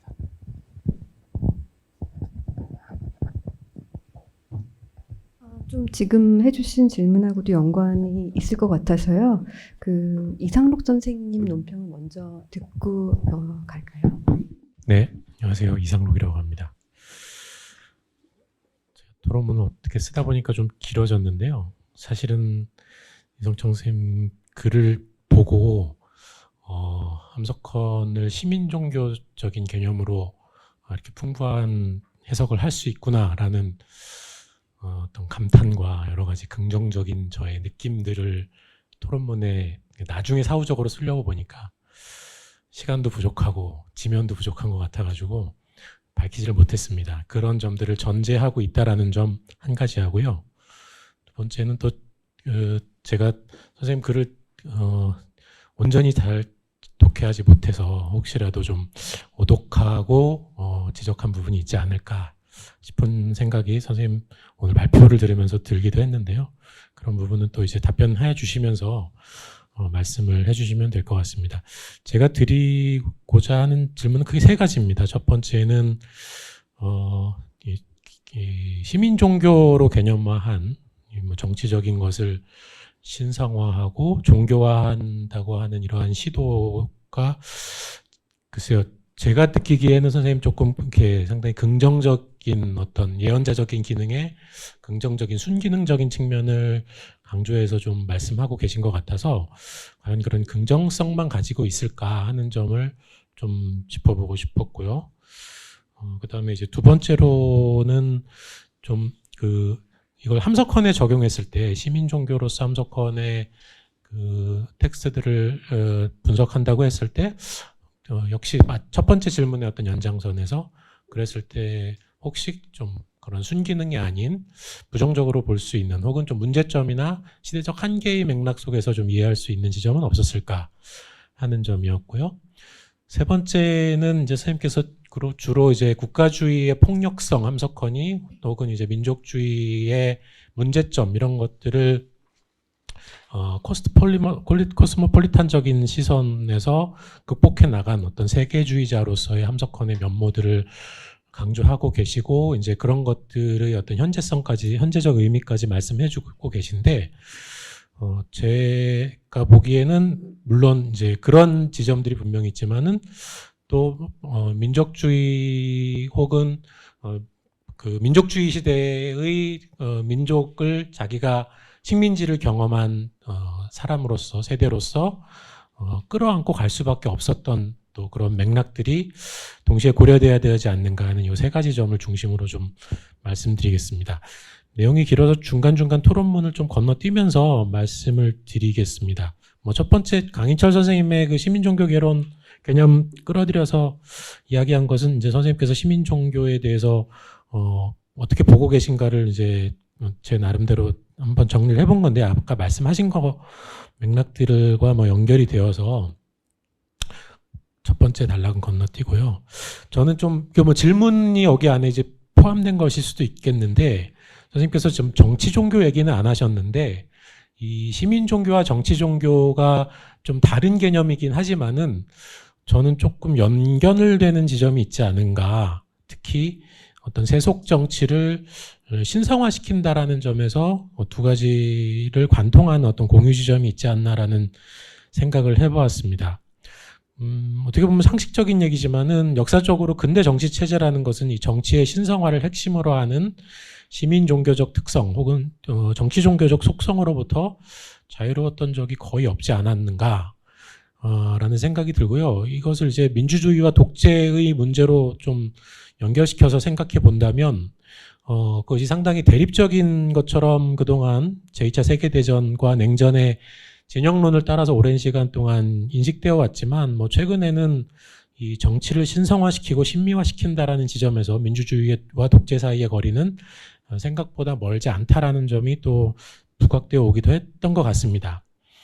이것은 민주주의, 시민종교, 자유롭고 건강한 정치 공동체 대 독재, 정치종교, 1인 혹은 일당의 지배가 관철되는 부정적 정치체제 이 두 가지가 극도로 대비된다라는 이분법적 구도 자체가 좀 문제적이지 않나라는 그런 정치 철학자들 또 역사학자들의 성찰적 해석들에 기대어서 좀 얘기를 해본다면 시민종교와 정치종교는 개념적으로 다르다 하더라도 서로 또 관통하는 지점의 의미들에 대해서 생각해 봐야 되지 않을까 하는 생각이 듭니다. 한국에서 그 파시즘에 대한 새로운 이해라든지 또 2000년대 초반에 대중독재 논쟁 이런 것들에서 제기되었던 것처럼 그 나치즘이나 파시즘이 한때는 어떤 병리적인 집단 광기 같은 걸로 설명되기도 했지만 지금은 그런 식으로 설명되기보다는 대중을 매혹시키는 여러 어떤 정치적 기술들 그리고 또 대중들의 광범위한 동의 속에서 타자를 절멸시킬 수 있는 극단의 정치가 그런 수행될 수 있었던 맥락들 같은 것들이 여러 연구에서 지적이 되고 있는 것 같습니다. 또 가까이 북을 보더라도 북한도 역시 정치 종교적인 맥락에서 해석할 수 있는 여러 지점들이 있는 것 같습니다. 영생이라든지 불멸이라든지 죽은 김일성의 신체에 대해서까지 그런 종교성을 끌어들여서 이야기하는 지점들 이런 것들 쉽게 생각해 볼 수 있을 것 같고요. 이러한 그 정치 종교의 부정적 특징은 꼭 전체주의 국가에서만 발견되는 건 아닌 것 같고요. 많은 연구자들이 지적했던 것처럼 9.11 이후에 미국의 내셔널리즘에서 나타나는 시민 종교적 특징 뭐 이런 것들 역시 선악의 이분법 그리고 타자에 대한 배제와 폭력을 정당화하고 있음을 또 보여주었던 것 같습니다. 한국의 경우도 박정희 체제가 만들어 놓았던 정치 종교의 부정적 유산들이 민주화 과정에서 일정하게 극복되기도 했지만 또 여전히 아까 선생님 발표 PPT에서 나온 그러한 어떤 국민 만들기의 상징 기제 같은 것들을 포함해서 국가 민족을 시민 종교적 공동체로 구성하려는 여러 정치적 기획들이 갖고 있는 뭐 이중성 혹은 다중성에 대해서 좀 생각해 보아야 하지 않을까 그런 생각을 개인적으로 좀 해봤습니다. 첫 번째 질문과 연동되어서 이제 함석헌의 정치 담론이 갖고 있는 문제는 무엇일까? 저는 개인적으로 20세기의 사상가들이 너무 중요한 인물들이 많지만 함석헌이 갖고 있는 아주 독특한 지점들 뭐 이런 것들이 상당히 그동안 그런 이유로 많은 연구자들이 또 함석헌에 대해서 연구를 하기도 했고 또 앞으로도 함석헌의 사상은 여러 측면에서 좀 새롭게 조명할 지점들이 있다라는 생각이 들고요.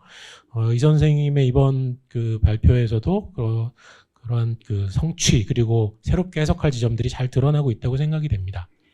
뭐 이런 것들을 전제하고서 조금 생각해 볼 때 이 함석헌의 정치 담론이 시대를 초월하는 어떤 날카로운 면모들을 보여준 것도 사실이지만 또 다른 한편으로 뭐 그 20세기를 산 인물로서 식민지 분단 전쟁 독재로 이어진 자신의 시대로부터 자유롭지 못한 여러 존재였다라는 사실도 또 좀 생각해 보아야 할 필요가 있을 것 같습니다.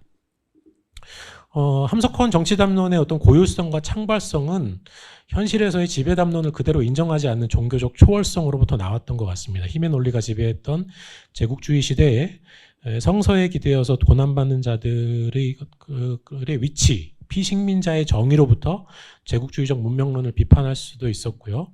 또 자본주의적인 삶, 후진국으로 빨리 우리가 후진국을 벗어나야 된다라는 자의식에 많은 한국의 지식인들이 빠져 있었던 순간에도 그러한 구도 자체를 문제시하면서 CR 선생님 아까 말씀하신 그런 CR 철학, CR 사상을 민중 중심의 생명주의적 관점에서 또 비판하기도 했습니다. 또 잘 알려진 것처럼 CR 사상은 성서 속의 예수 사건 그리고 오클로스를 새롭게 해석한 안병무의 민중신학에도 큰 영향을 끼쳤는데요. 이러한 그 함석헌의 CR 사상은 역사적 주체로서의 민중이 하나님의 뜻에 따라 고난을 몸소 겪는 존재들이라는 사실이 전제되어 있다는 점에서 종교적이었죠. 하지만 동시에 그의 사상은 제국주의와 독재 정권에 대해 또 민중을 식민화시키고 문명화의 이름 아래 예속화시키는 담론에 대해 저항적이었다는 점에서 매우 세속적이기도 한 이중성을 갖고 있었던 것 같습니다. 잘 알려진 것처럼 장준하가 5.16 군사 쿠데타 직후에 일정한 기대감을 표명하고 있었지만 함석헌은 군인은 정치의 주체가 될 수 없다라면서 민주주의적 관점에서 과감하게 비판을 했었죠. 또 전태일 노동자의 분신 소식에 그 해외에서 귀국한 직후 전태일이 곧 예수다라면서 추모 기대회를 앞장서서 열기도 하는 등 그 외에도 다양한 그의 그 민주주의에 대한 사회 참여적 행동과 발화들은 그의 사상에 굉장히 많은 힘을 불어넣었던 것 같습니다. 이처럼 그 함석헌의 저항 담론, 그 비판 담론으로서의 양상들은 상당히 좀 빛을 발하는 모습들이 있지만 정치 공동체를 재주수로 하는 차원, 선생님께서 이제 예언자적 측면으로서의 시민 종교로 말씀하신 점들은 그 순기능뿐만 아니라 조금 어떤 문제점 같은 것들도 있지 않나 하는 생각을 개인적으로 좀 해보게 되는데요. 우선은 이제 그의 민주주의에 대한 인식 같은 것들을 살펴보면 함석헌은 민주주의를 이제 수평적 균일적 존재로서의 민중이 민중 스스로를 다스리는 정치 이거를 민주주의라고 이제 CR 사상과 연동시켜서 해석을 했습니다. 정치 주체로서의 민중은 실제 존재로서의 민중을 의미하는 것이 아니라 당위로서의 민중상이라는 것을 전제로 하고 있었던 것이고요. 그리고 민주주의의 수행 주체로서의 그런 민중은 내부의 차별의 공간이 발생하지 않도록 하나가 되어야 한다, 전체가 되어야 한다라는 얘기를 끊임없이 강조했고요. 또 자치를 할 수 있도록 스스로 자유인격을 갖추어야 함을 강조하기도 했습니다. 그리고 이 정치적 주체의 역학관계를 민중 대 지배계급 혹은 민중 대 특권계급이라는 이분법의 시각으로 보기도 했습니다. 그래서 민중은 평화를 본질로 사는 주체이고 지배계급은 전쟁과 폭력을 추구하는 존재다라는 식으로 규정하기도 했습니다. 이러한 규정은 굉장히 좀 선명성을 부여한다는 점에서 당시에 어떤 독재 대 민주주의의 구도에 들어맞는 것이긴 했지만 현실 정치의 어떤 복합성이라든지 여러 다이나믹스를 놓치게 하는 측면들이 있었던 것 같습니다. 또 여러 민중사학에 대한 비판의 역사성과 맞물리는 것처럼 이 당위로서의 민중상이라는 것은 실제하는 민중의 다중적인 측면들, 예를 들면은 민중이 폭력적인, 이 구도에 들어맞지 않는 민중이 폭력적인 민중, 또 지배 체제에 스스로 복종하기도 하는 민중, 여러 다양한 민중성이 있는데 그러한 민중성들과 충돌하기도 하는 것이죠. 그렇기 때문에 함석헌은 민중을 불사신이라고 굉장히 높이 평가하면서 명명하고 신성화하는 태도를 취하기도 하지만 동시에 여러 글들에서 민중은 스스로 말을 할 줄 모르는 존재라거나 핵심이 없는 민중은 아무것도 아니라고 말을 하거나 우리는 민중을 깨워야 한다라는 식으로 민중을 철저히 계몽의 대상으로 설정하는 그러한 이중적 태도를 드러내기도 했던 것 같습니다. 이런 맥락에서 이철호 선생님이 또 예한자적 그 시민 종교성에 대해서 함석헌의 담론을 좀 비판적으로 말씀하신 부분이 있어서 인용을 해봤는데요. 이 부분은 건너뛰도록 하겠습니다. 이처럼 그 20세기에 겪은 민중의 고난은 이 식민지 분당 전쟁 등의 공통 경험인 동시에 공유된 기억이지만 이러한 그 고난의 공유가 곧바로 건강한 공동체 형성, 진리의 공동체 형성으로 곧장 직결되지 못한다라는 점은 지금 그 박근혜 대통령 탄핵 이후에 급진화된 어떤 촛불 전국의 귀결이 지금 2023년 현재 어떻게 되었는가라는 걸 생각해 보더라도 여러 가지 생각을 좀 할 수 있게 하는 것이죠. 그러니까 함석헌의 그 예언자적인 여러 철학들은 상당히 그 중요한 의미들을 갖고 있지만 그러한 철학적 언명 자체가 곧바로 어떤 그 건강한 공동체 그리고 진리의 공동체가 곧바로 실현되지는 않고 앞서 말씀드린 것처럼 그의 민주주의 인식이나 민중 인식이 갖는 어떤 투박한 점 혹은 이분법적인 어떤 지점들 이런 것들이 역으로 또 한계로 작용하는 지점들을 같이 생각해 보아야 하지 않을까 하는 생각을 해보았습니다. 좀 길어지고 있어 죄송한데요. 마지막으로 이제 함석헌을 이제 세계주의자로 단언할 수만은 좀 없지 않은가 하는 지점들과 관련해서는요. 저 윗부분에 대해서는 이제 제레미야드라고 영어식으로 말할 수도 있고 예레미야드라고도 말할 수 있을 이 선생님의 해석 굉장히 아주 이 부분 흥미롭게 오늘 발표에서 충분히 드러내시진 못하셨지만 글 속에서는 굉장히 아주 흥미롭게 여러 말씀들을 해주셨는데요. 이 부분도 조금 이슈가 될 것 같긴 한데, 이러한 예레미야드의 어떤 예언자적 정치가들의 연설 자체가 갖는, 어떤 진보성이라든지, 굉장히 좀 공동체를, 좀 더 비약시키고 바람직한 방향으로, 이끄는 긍정성도 있지만, 또 다른 한편으로는 좀 미국 예외주의랄까요? 이런 것과 좀 연동되는 것 같다라는 느낌을 받기도 했는데요. 마찬가지로 함석헌도 이런 측면에서 본다면 함석헌이 이제 식민지를 겪은 존재로서 그가 끊임없이 그러한 예레미야들을 적인 어떤 그런 애가를 끊임없이 부르는 맥락들이 상당히 식민지를 경험한 이가 갖는 마인드의 어떤 고유성 같은 것들이 나오고 있는데 좀 그런 면들 식민지 시기의 텍스트와 또 식민지 이후의 포스트 식민지 상황에서 그가 쓴 텍스트들을 그런 식민성의 관점에서 좀 보면은 조금 더 풍부한 이야기를 할 수 있지 않을까라는 생각을 한 지점이 있고요. 또 여러 연구들에서 나온 거지만 함석헌이 굉장히 좀 세계주의적인 것을 기본적으로 뜻으로 본 한국 역사에서부터 이미 사실은 지구적, 세계적, 우주적 관점에서 역사를 보아야 한다는 아주 거시적이고 보편주의적인 전제를 깔고 있긴 하지만 또 강렬한 어떤 민족주의적인 감성과 그런 발로로서 문제 제기를 하고 있는 지점들은 50년대뿐만 아니라 60년대, 65년 한일 정상화 전후로 한 시기에 한일회담 반대 투쟁에 나서는 맥락들, 또 7.4 남북 공동 성명 전후로 해서 또 통일에 대한 관심과 여러 논의들, 이 맥락들을 쭉 관통하고 있는 민족주의적인 여러 양상들이 있고요. 그런 것들이 때때로는 이제 고토 회복에 대한 열망들, 만주를 기차를 타고 가면서 눈물을 짓지 않을 수 없었다라는 것들을 기획문에서 쓰고 있다라든지, 또 우리가 이제 힘이 뭐 삼국 통일이 잘 됐으면은 우리 힘이 뭐 일본에까지 미쳤을지 모른다라는 식의 어떤 그러한 회한 같은 것들을 담는 것들, 굉장히 단발적이고 단초적이지만 그가 민족에 대해서 갖고 있는 생각들이 그냥 매끄럽게 민족주의를 벗어나서 세계주의자가 됐다라고 정리가 되지 않는 지점들이 있다라는 점을 좀 말씀드리고 싶고요. 그것과 관련해서 있는 것이 이제 토론문 4쪽에서 5쪽에 걸쳐서 인용해 놓은 함석헌이 73년도에 그 좌담에서 CR의 소리 좌담에서 그가 했던 말들인데요. 여기에 나온 것들 제가 자세히 읽지는 않겠습니다만 민족이라는 것을 떠나서 이야기를 한다면은 결국 이제 사상 누각, 공중에 누각을 짓는 식이 되어버리지 않겠느냐. 그래서 우리는 민족에 발을 붙여서 생각할 수밖에 없는 존재들이다. 따라서 국민적 주체성이라는 것의 핵심을 조금 국가주의적 폭력이라든지 이런 것들을 응시하면서 고민을 해야 되지 않겠느냐, 이런 이야기를 하고 있는 것들을 볼 수 있는 것 같습니다.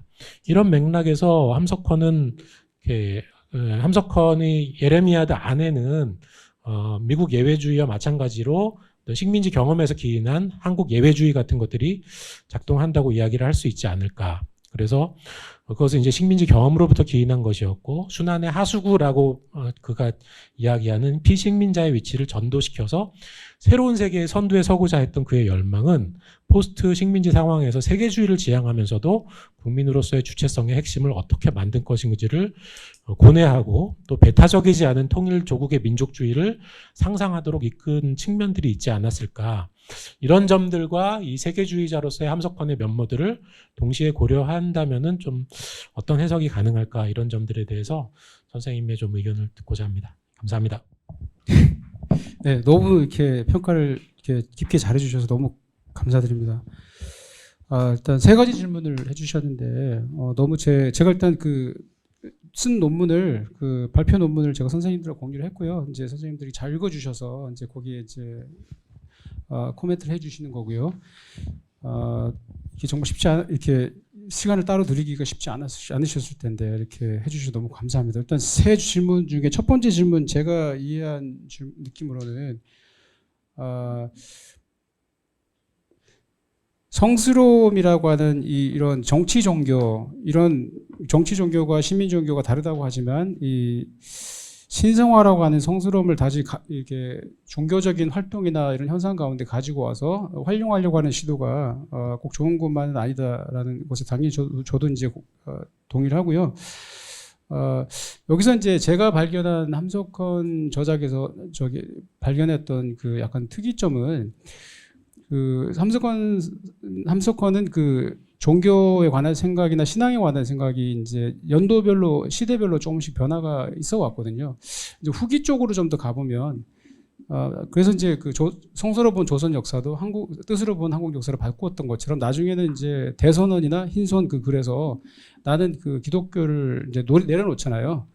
거기서 60년대 이후로부터 함석헌이 얘기하는 하나님은 기독교의 하나님 이미 아니거든요.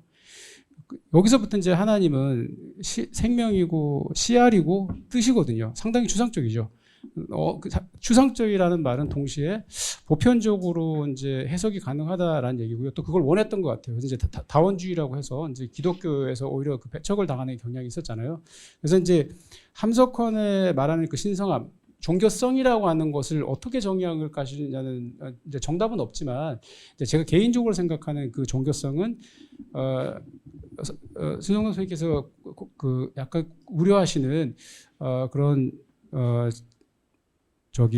정치 종교나 신성화, 정치의 신성화라고 하는 맥락하고 좀 다르지 않을까라고 저는 생각을 들거든요.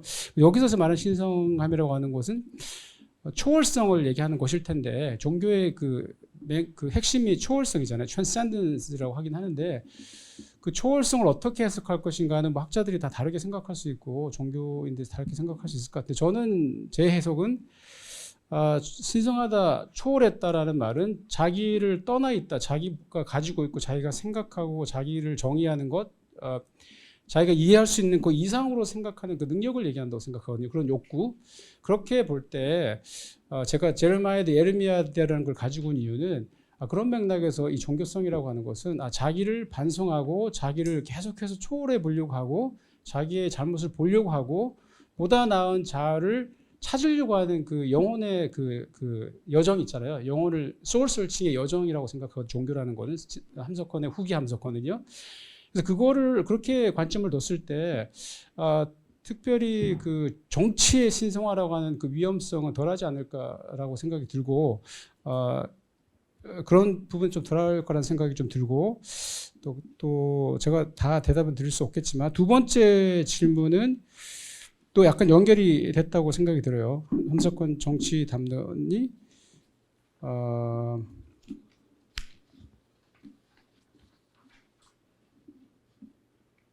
민중이라고 하는 개념이 약간 이중성에 관한 복합성에 관해서 말씀하셨잖아요. 그래서 이제 함석헌이 너무 단편적으로 이해를 하는 경향이 있다고 말씀. 저는 동감하고요. 동의합니다.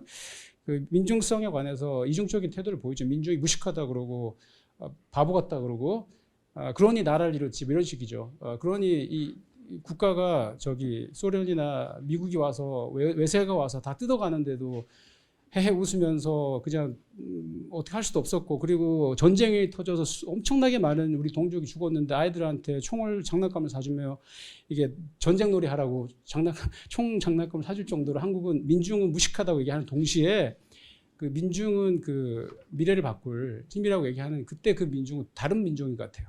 그 시야를 깨친 자와 깨치지 못한 민중. 요즘 민중들이 저기 잘못된 민중들이 미국도 그렇고 한국도 많잖아요. 그 함석헌도 그때 그 역설성을 다 복잡성을 본 것 같아요. 민중이 다 민중이 아니다. 그래서 제 느낌은 제가 틀릴 수도 있습니다. 함석헌이 생각하는 그 민중은 그 민중 신학에서 말하는 민중 오클러스는 아닌 것 같아요. 느낌에. 왜냐하면 그 한국의 민중 신학은 너무 이념화된 민중 신학으로 그 함석헌이 봤을 수 있었기 때문에 그런 식의 민중이 되는 것은 약간 좀 꺼려했다라는 생각이 들고.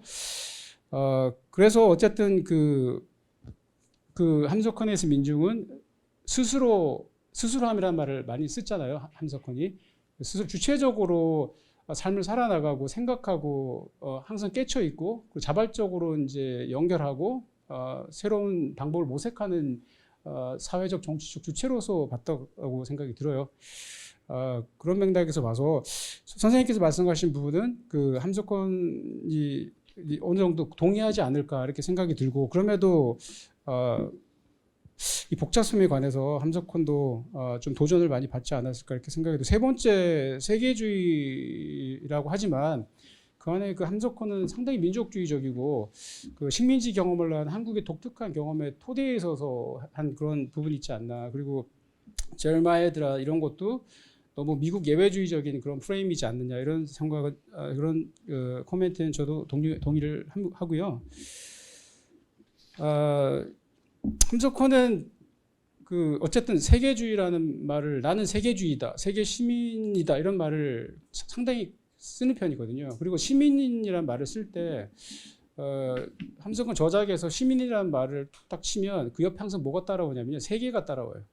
그냥 시민을 따로 이렇게 얘기하는 지가 많지 않고 보통 시민을 얘기할 때 세계 시민을 함께 얘기하는 경우가 많아서 함석헌이 상상한 시민, 한국의 시민을 상상하지 않았던 것 같아요. 후기 함석헌은 그 시민이라고 하고 신의 시야를 깨친 시민은 그 연결하는 시민이고 스스로 계속 초월하려고 생각하는 시민이고 자기 정체성을 다시 한번 재고해 보려고 하는 그런 시민이 아닌가 그렇게 저는 좀 긍정적으로 보려고 생각하고 있고요.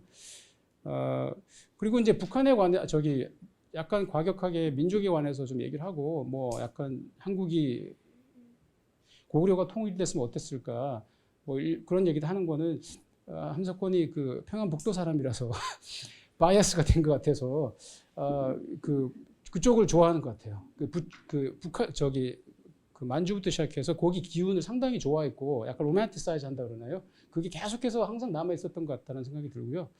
그래서 이제 위로부터 이게 통일되지 못했던 것에 관해서 항상 아쉬움을 가졌던 사람인 것 같고 그 아쉬움이라는 건 이념적인 아쉬움은 아니고 기운에 관한 자기가 생각하는 한국 지형을 그리고 그 자기가 이제 뭐 막 설명을 하잖아요. 뭐 지형이 어떻게 돼서 어떻게 뭐 고구려가 생겼고 부여가 생기는 얘기를 하면서 그 기운이 맞다라 고구려가 하는 것이 마땅했다라고 본인은 생각했던 것 같아요. 그죠? 그랬던 것 같고 뭐 저는 이걸로 일단은 대답을 기억력이 짧아서 죄송합니다. 너무 훌륭한 질문들 많이 해주셔서 제가 다 담지를 못했습니다. 네, 선생님 그 보내주신 강연록을 열심히 잘 읽었고요. 저는 이제 세 가지로 나누어서 선생님께 제 소회를 말씀드리고, 그다음에 선생님께 깊게 동의하고 굉장히 감사할 만큼 새로운 시각을 주셨다는 점을 말씀드리고 싶고, 이제 세 번째는 비슷하지만 조금 다른 관점에서 제가 공부했었던 점을 좀 말씀드리고 싶습니다. 이제 제가 함석헌이라는 사실 이게 이제 토론문이 아니고 토론문을 제가 못 써서 이 점을 중심으로 질문을 드려야지 하고 메모한 거를 뒤늦게 한 거여서 제가 진짜 드리고자 하는 말씀을 다 담지 못했습니다. 그 함석헌이라는 인물은 이 선생님께서 소속해 있으신 이 종교학과와 제가 공부하고 있는 이 국문학과의 공유지대가 함석헌이다. 그래서 굉장히 좋았고 종교학과에서는 함석헌을 어떻게 공부하시는지를 처음 알았고요. 부끄럽지만 그래서 이 인물이 사상사적으로 물론 이제 국문학 연구자 중에도 김건우 선생님처럼 지성사의 관점에서 함석헌을 탐구한 분도 계시지만 어쨌거나 제가 최근에 이제 해방기를 공부를 하면서 이 해방 전과 후를 이으면서 한국사를 공부할 수 있게끔 하는 인물이 정말 적거든요. 그래서 이제 월북을 한 사람들은 아예 이제 접근이 안 되고 월남한 사람들 중에는 별로 읽고 싶지 않은 사람들이 많기 때문에 근데 이제 함석헌이나 뭐 장준하나 굉장히 문제적이고 읽어보고 싶은 사람이 많지 않은데 이렇게 이 인물에 대해서 탐구를 해주셔서 정말 좋았습니다. 그래서 공유지대를 이렇게 발견해서 좋았고요. 그래서 이제 문학 연구자들한테 함석헌은 토착지성, 이건 이제 김건우 선생님 표현인데요. 그리고 이철호 선생님은 한국적 진보 이런 표현도 쓰셨습니다. 그래서 이런 계보 그리기에 뭐 늘 등장한다기보다 간혹 등장해 온 인물인데 선생님께서 오늘 하신 그 발표 강연은 제가 이제 생각해보지 못했던 방식, 그러니까 함석헌의 종교적, 철학적 사유를 미국의 역사와 종교적 상황과 이렇게 계속 견주어 가시면서 분석을 해주셨습니다. 그래서 굉장히 재밌고 공부가 많이 됐었는데요. 사실 이제 저는 그런 식의 어떤 비교 연구가 재밌는 한편으로 그런데 이제 대답을 하시는 과정에서 되게 많이 해소가 됐거든요. 함석헌이 왜 그랬느냐, 그러니까 왜 이런 식의 삶을 살았고 뭐 CR 사상이든 아니면 뭐 이제 CR 공동체를 이제 운영한다든가 이런 것들이 왜 그랬는지에 대한 설명이 좀 없지 않나. 저는 이제 발표문을 강연록을 보고는 제가 그런 생각했었습니다. 그러니까 친일의 전력이 없는 사람, 또 월남 지식인, 그 다음에 굉장히 많은 사람들과 그 이제 인적인 교류를 하면서 굉장히 일관되지만 또 놀랍게 또 변화도 많이 했었던 사람이기 때문에 저는 오히려 함석헌이라는 인물의 사상을 이런 뭐 이제 미국의 그런 시민 종교와 관련된 설명이 참신하면서도 함석헌이 좀 줄었나? 근데 말씀을 이제 듣다 보니까 뭐 그렇게 준 건 아니고 예, 하여튼 그런 생각을 하면서 이제 제가 읽었고요.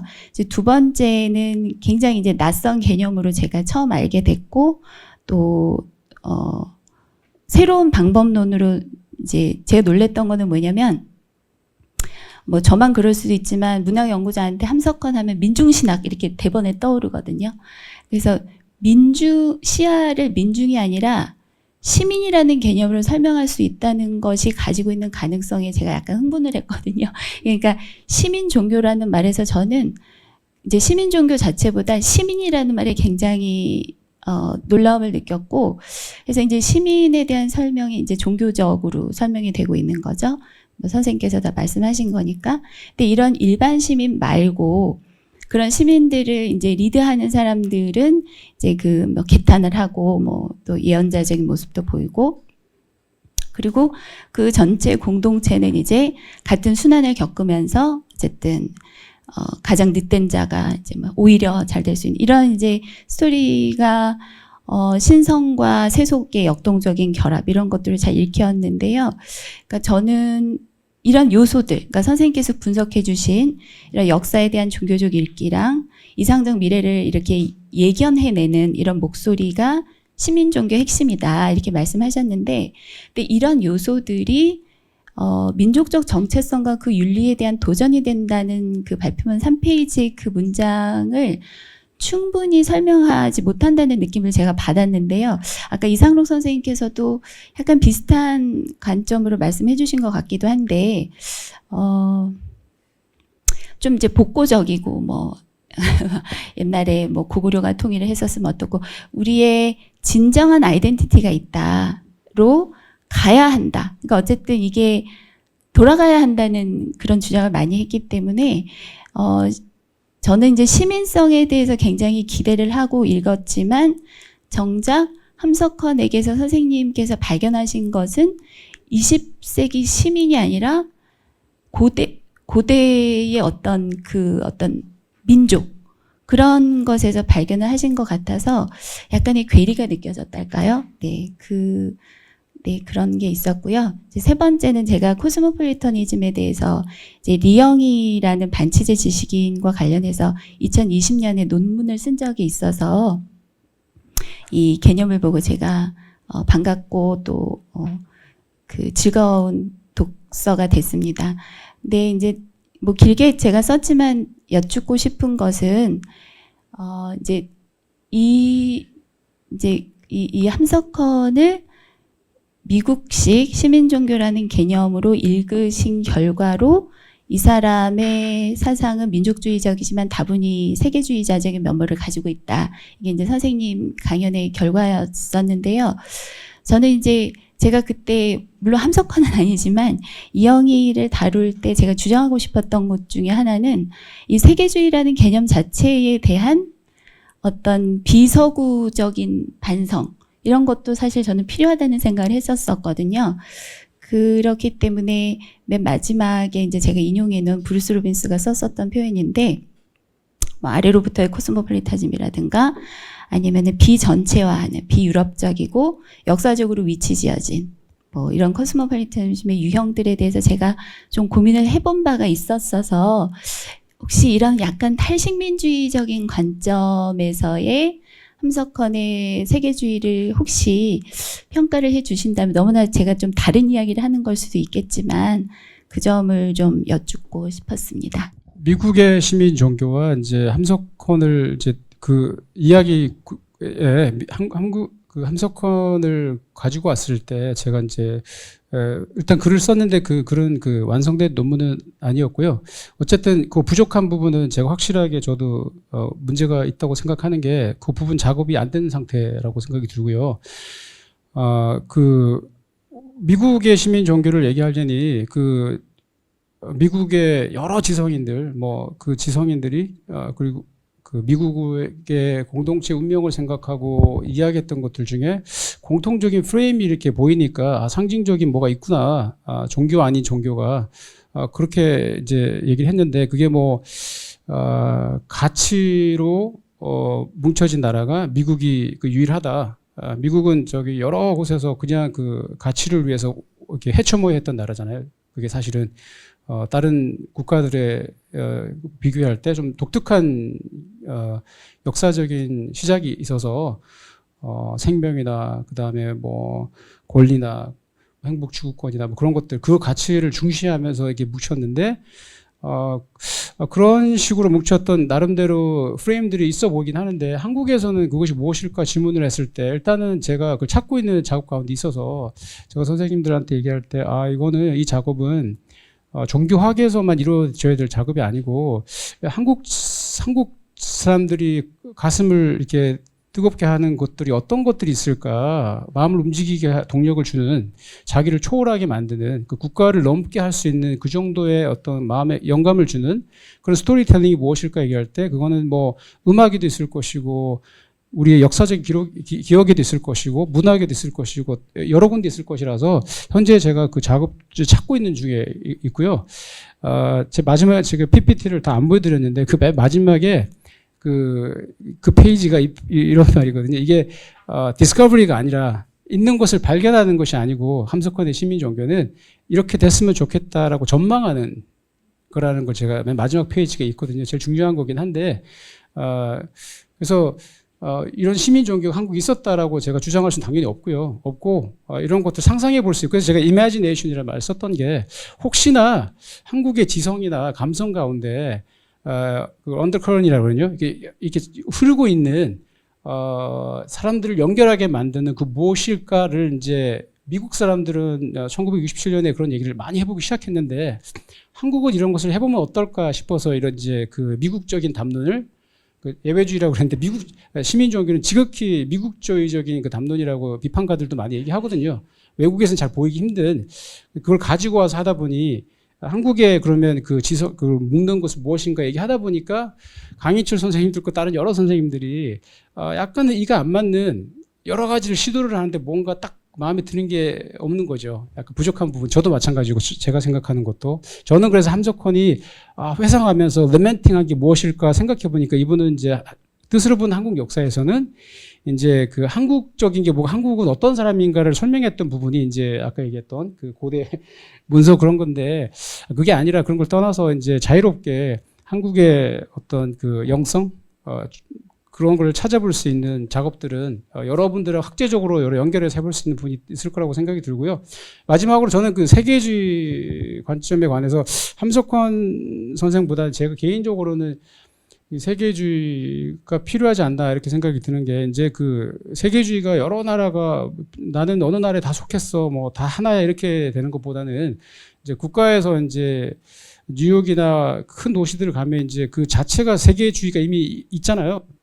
이제 multiple belonging이라고 그럽니까? 그냥 지금 현재 세계주의가 존재하고 있는데 그것에 관한 이제 지적 대화들이 많지 않지 않나. 그게 이제 민족 국가라고 하는 그 옛날 그 구조에 맺혀 있기 때문에 그 의식의 이런 사람들 의식이 발전하지 못하게 만드는 부분이 있는 것 같아요. 그래서 이제 이게 세계주의라는 것이 뭐 전 세계 공동체를 만들 새로운 유해를 만들자 이런 게 아니라 로컬에도 되게 카스모파워탄한 그 현실이 벌어지고 있다라는 것이고 그것에 관해서 교육자들이나 문학가들이나 언론가들이나 우리들이 철학들이 어떤 얘기를 할 수 있을 것인가 어떤 언어들을 만들어낼 것인가 그런 언어를 만들어내고 문법을 만들어내는 것이 함석헌이 했던 작업인 것 같고 저 같은 종교학자나 이렇게 인문학자들이 해내는 작업이 계속 생산을 해내야 된다고 생각하는데 미국에서는 그런 그 정치가들의 수사가 이렇게 너무 잘 되어 있는 것 같아요. 그런 언어도 잘 생산해야 되는데 한국은 좀 그런 게 부족해 보이는 부분이 있어서 이런 거를 좀 생각해 봐야겠다 싶어서 이 연구를 하고 있는 중입니다. 감사합니다.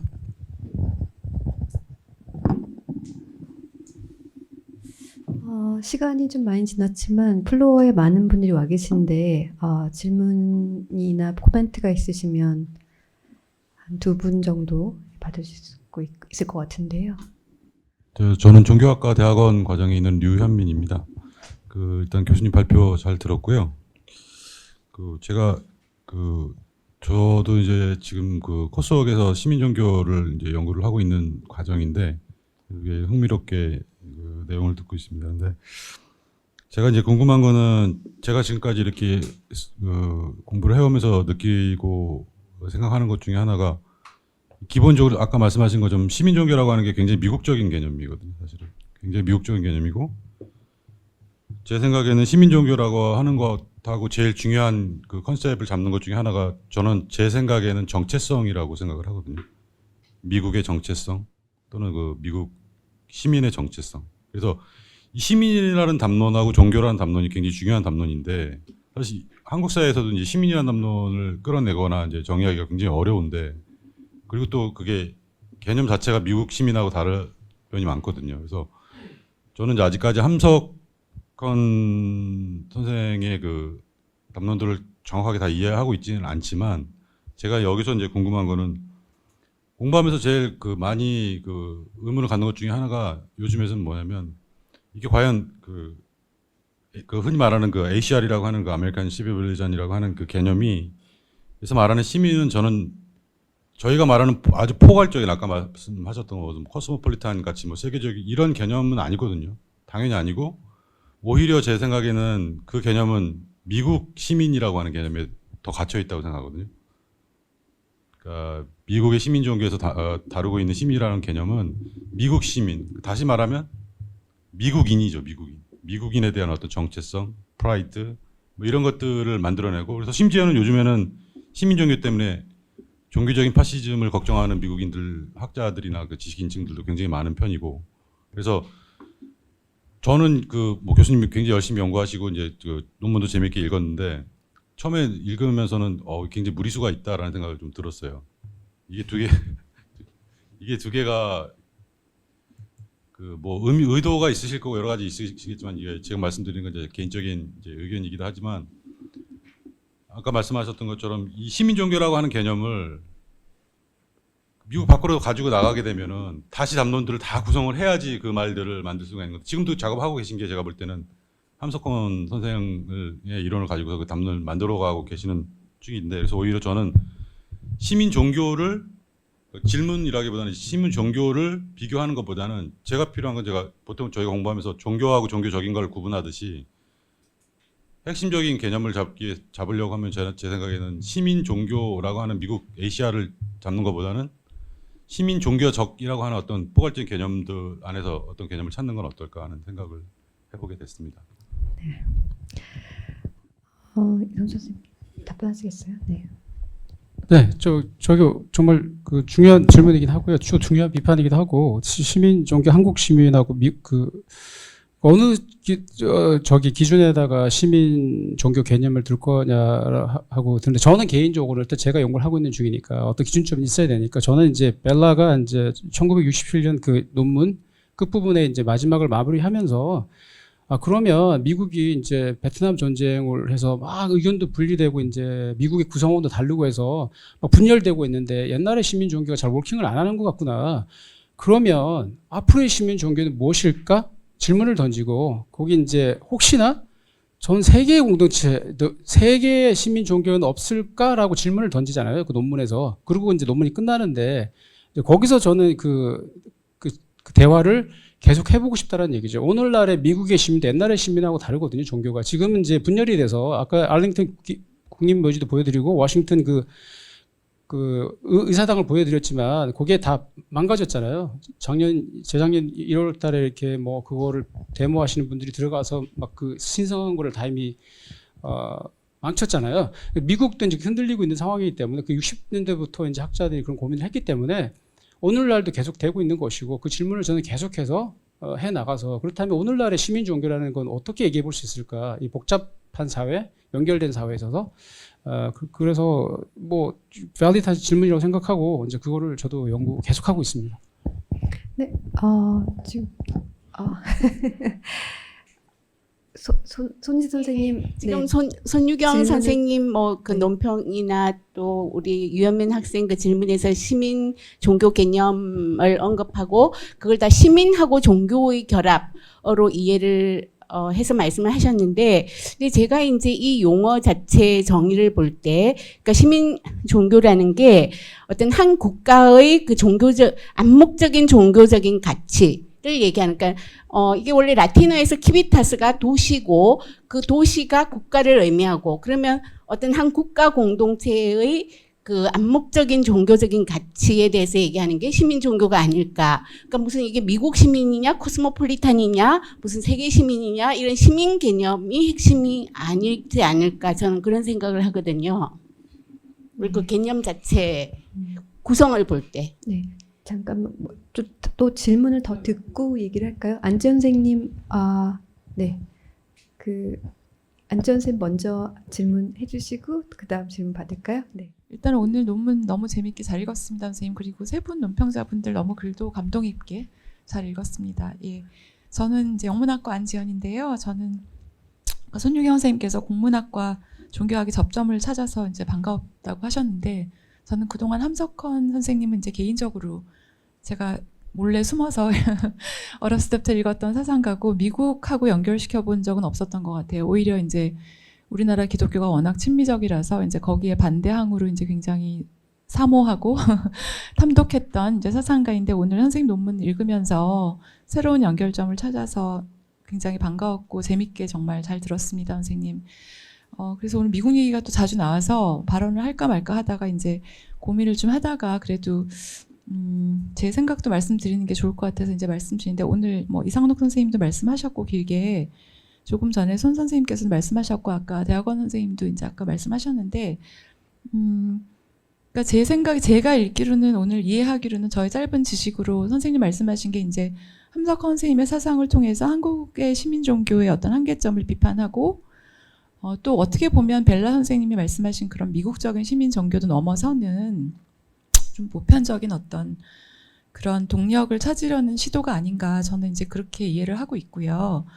그런 맥락에서 봤을 때 이제 과연 미국의 시민 종교가 exemplary한 어떤 전범이 될 수 있을까, 이제 그런 고민을 하게 됐는데, 그 사실 이제 제레마이드 아까 말씀하신 밀러나 이제 사실 이제 버크비치가 하고 싶었던 작업이라는 거는 밀러를 비판하고, 미국에서 이제 제레마이드가 어떤 식으로 사실은 이제 시민들을 포섭하고 정치 권력을 이제 사실은 이제 본인들이 스스로 인정하고 헤게모니를 이제 받아들일 수 있는 어떤 포섭의 어떤 기제로 작동하는 방식을 이제 비판하고 있는 게 이제 버크비치 선생님의 그 책에서 이제 하고 있는 작업이, 밀러는 이제 사실 굉장히 비판의 대상이 되잖아요, 선생님.